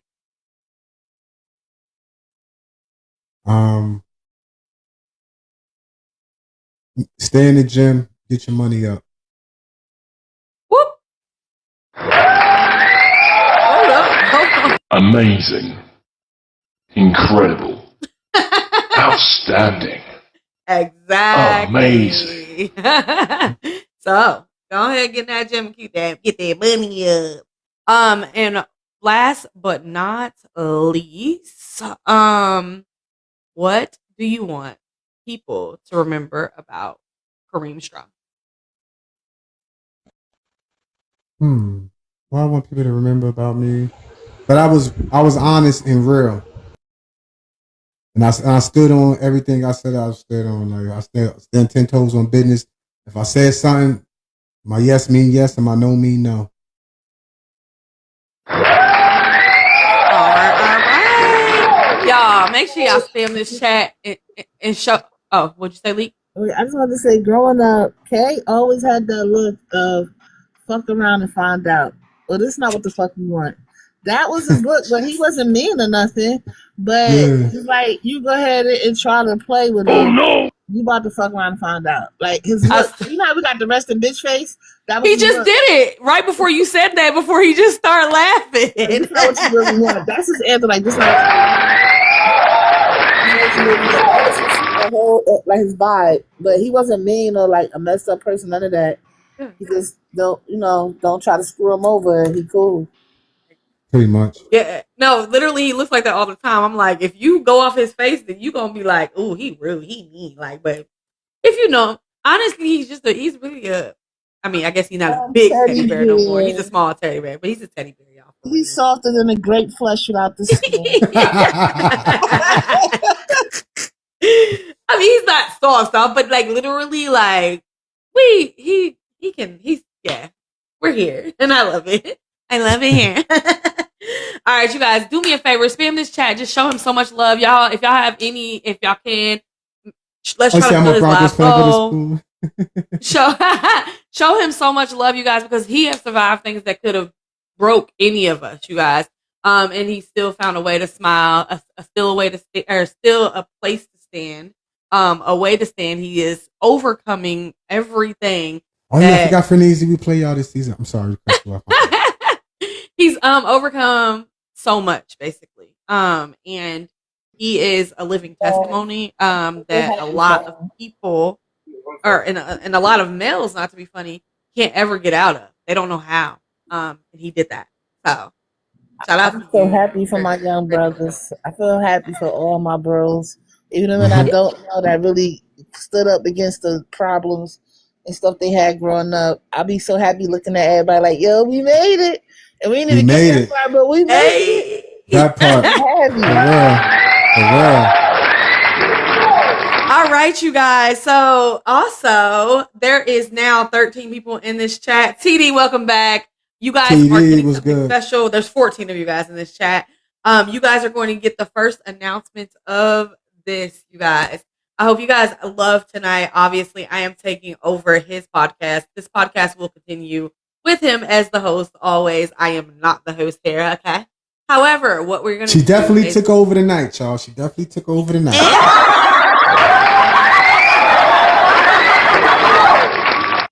But we are actually going to be announcing a new show together. If you have been here with us since day one, we had Manifest Mondays. So we're going to start a show that's kind of more like the topics that we've been doing and those games we were playing tonight. And this was just kind of a little test run of it, but also while interviewing him. So you guys can kind of see if you liked it and, wanted us to do this more. But we do want to come back for you guys. We started here on TikTok. We met here on TikTok. We've built a love outside of TikTok from TikTok.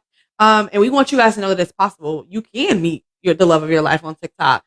We want you to be able to ask us questions and how we're overcoming things like within the relationship. We're about a year and a half in. But I've always literally wanted to give this relationship advice, but I'm like, don't take it from me because I ain't even got no man. Shit. But now y'all can take it from me because I got to deal with this man every day, okay? Oh, no.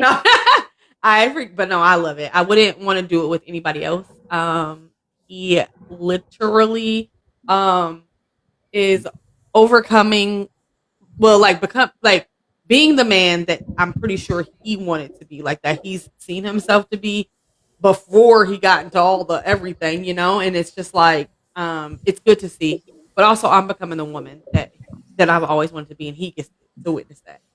And literally, I just wanted to be exactly what he said, which is, be involved. That's just, I've always wanted that. That's what I wanted, and just to build together. So hopefully you guys can be on this journey and see it with us and stuff. And it's his birthday weekend, so we need to turn up for him. He's going to be doing a 12-hour live tomorrow. He is also going to be live on his birthday on Sunday, you guys.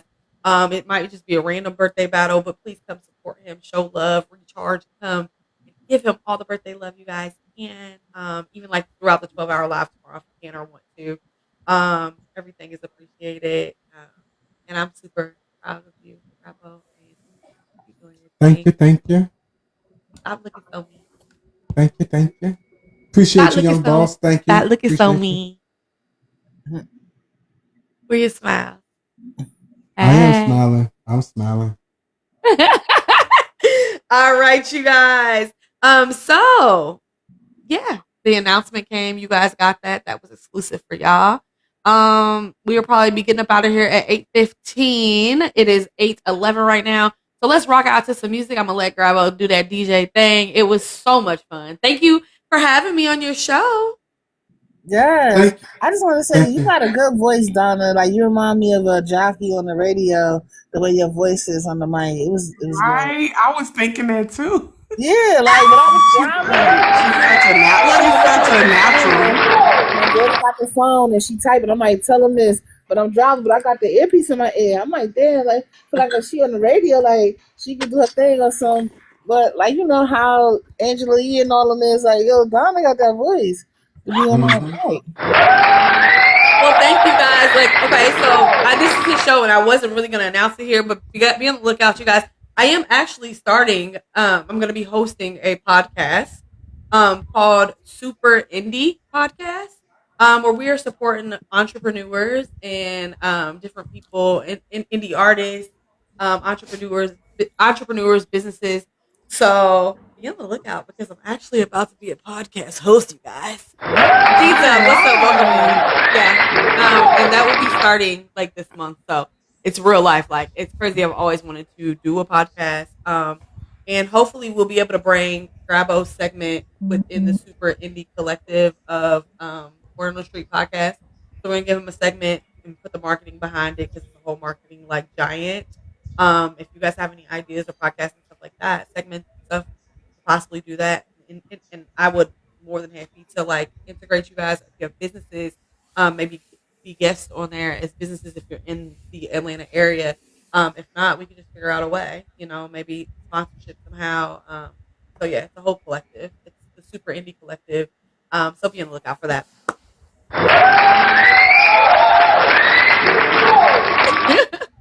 I'm excited. I'm blind as a bat, but I got some good ears. That's what my grandma used to say. Oh, Sugar Pop. Right. Thank you for the Sugar Pop, the hot Sugar Pop. Appreciate you. Thank you. Don't forget tomorrow, y'all, 4 p.m. man, 12-hour live, man. Get ready. We're gonna have some games. I'm gonna have to probably do some giveaways. We're gonna do some trivia. We're gonna do some music. We're gonna do some. I'm gonna have a topic for us to talk about. I mean, we're gonna do it right, man. Let's go. Yeah. So we're almost at 250K. Hey, shout out to y'all for that. All right, babe. You can do the outro. Take us out. I'm gonna leave the songs because guess what I'm about to do? I'm about to go do an appearance in his live downstairs because I miss him and I just want to kiss him.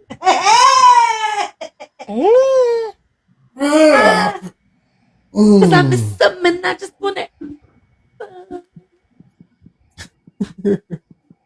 I appreciate all of y'all being in here, man. We had 30 people in here, man. That's dope. I never had 30 people at one time in this piece. You know what I'm saying? I appreciate y'all.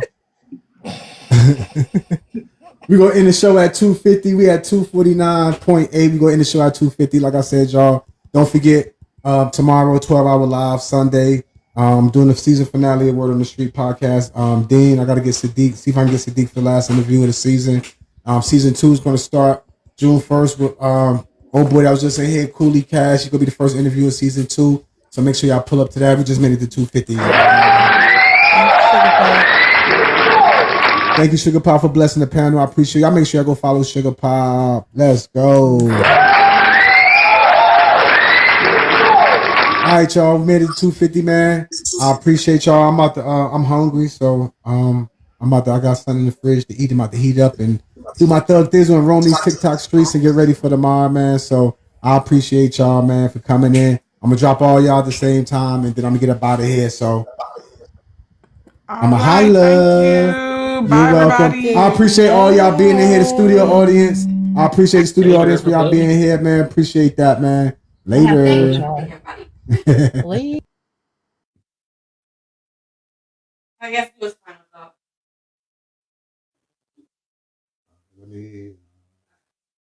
I will see you after this.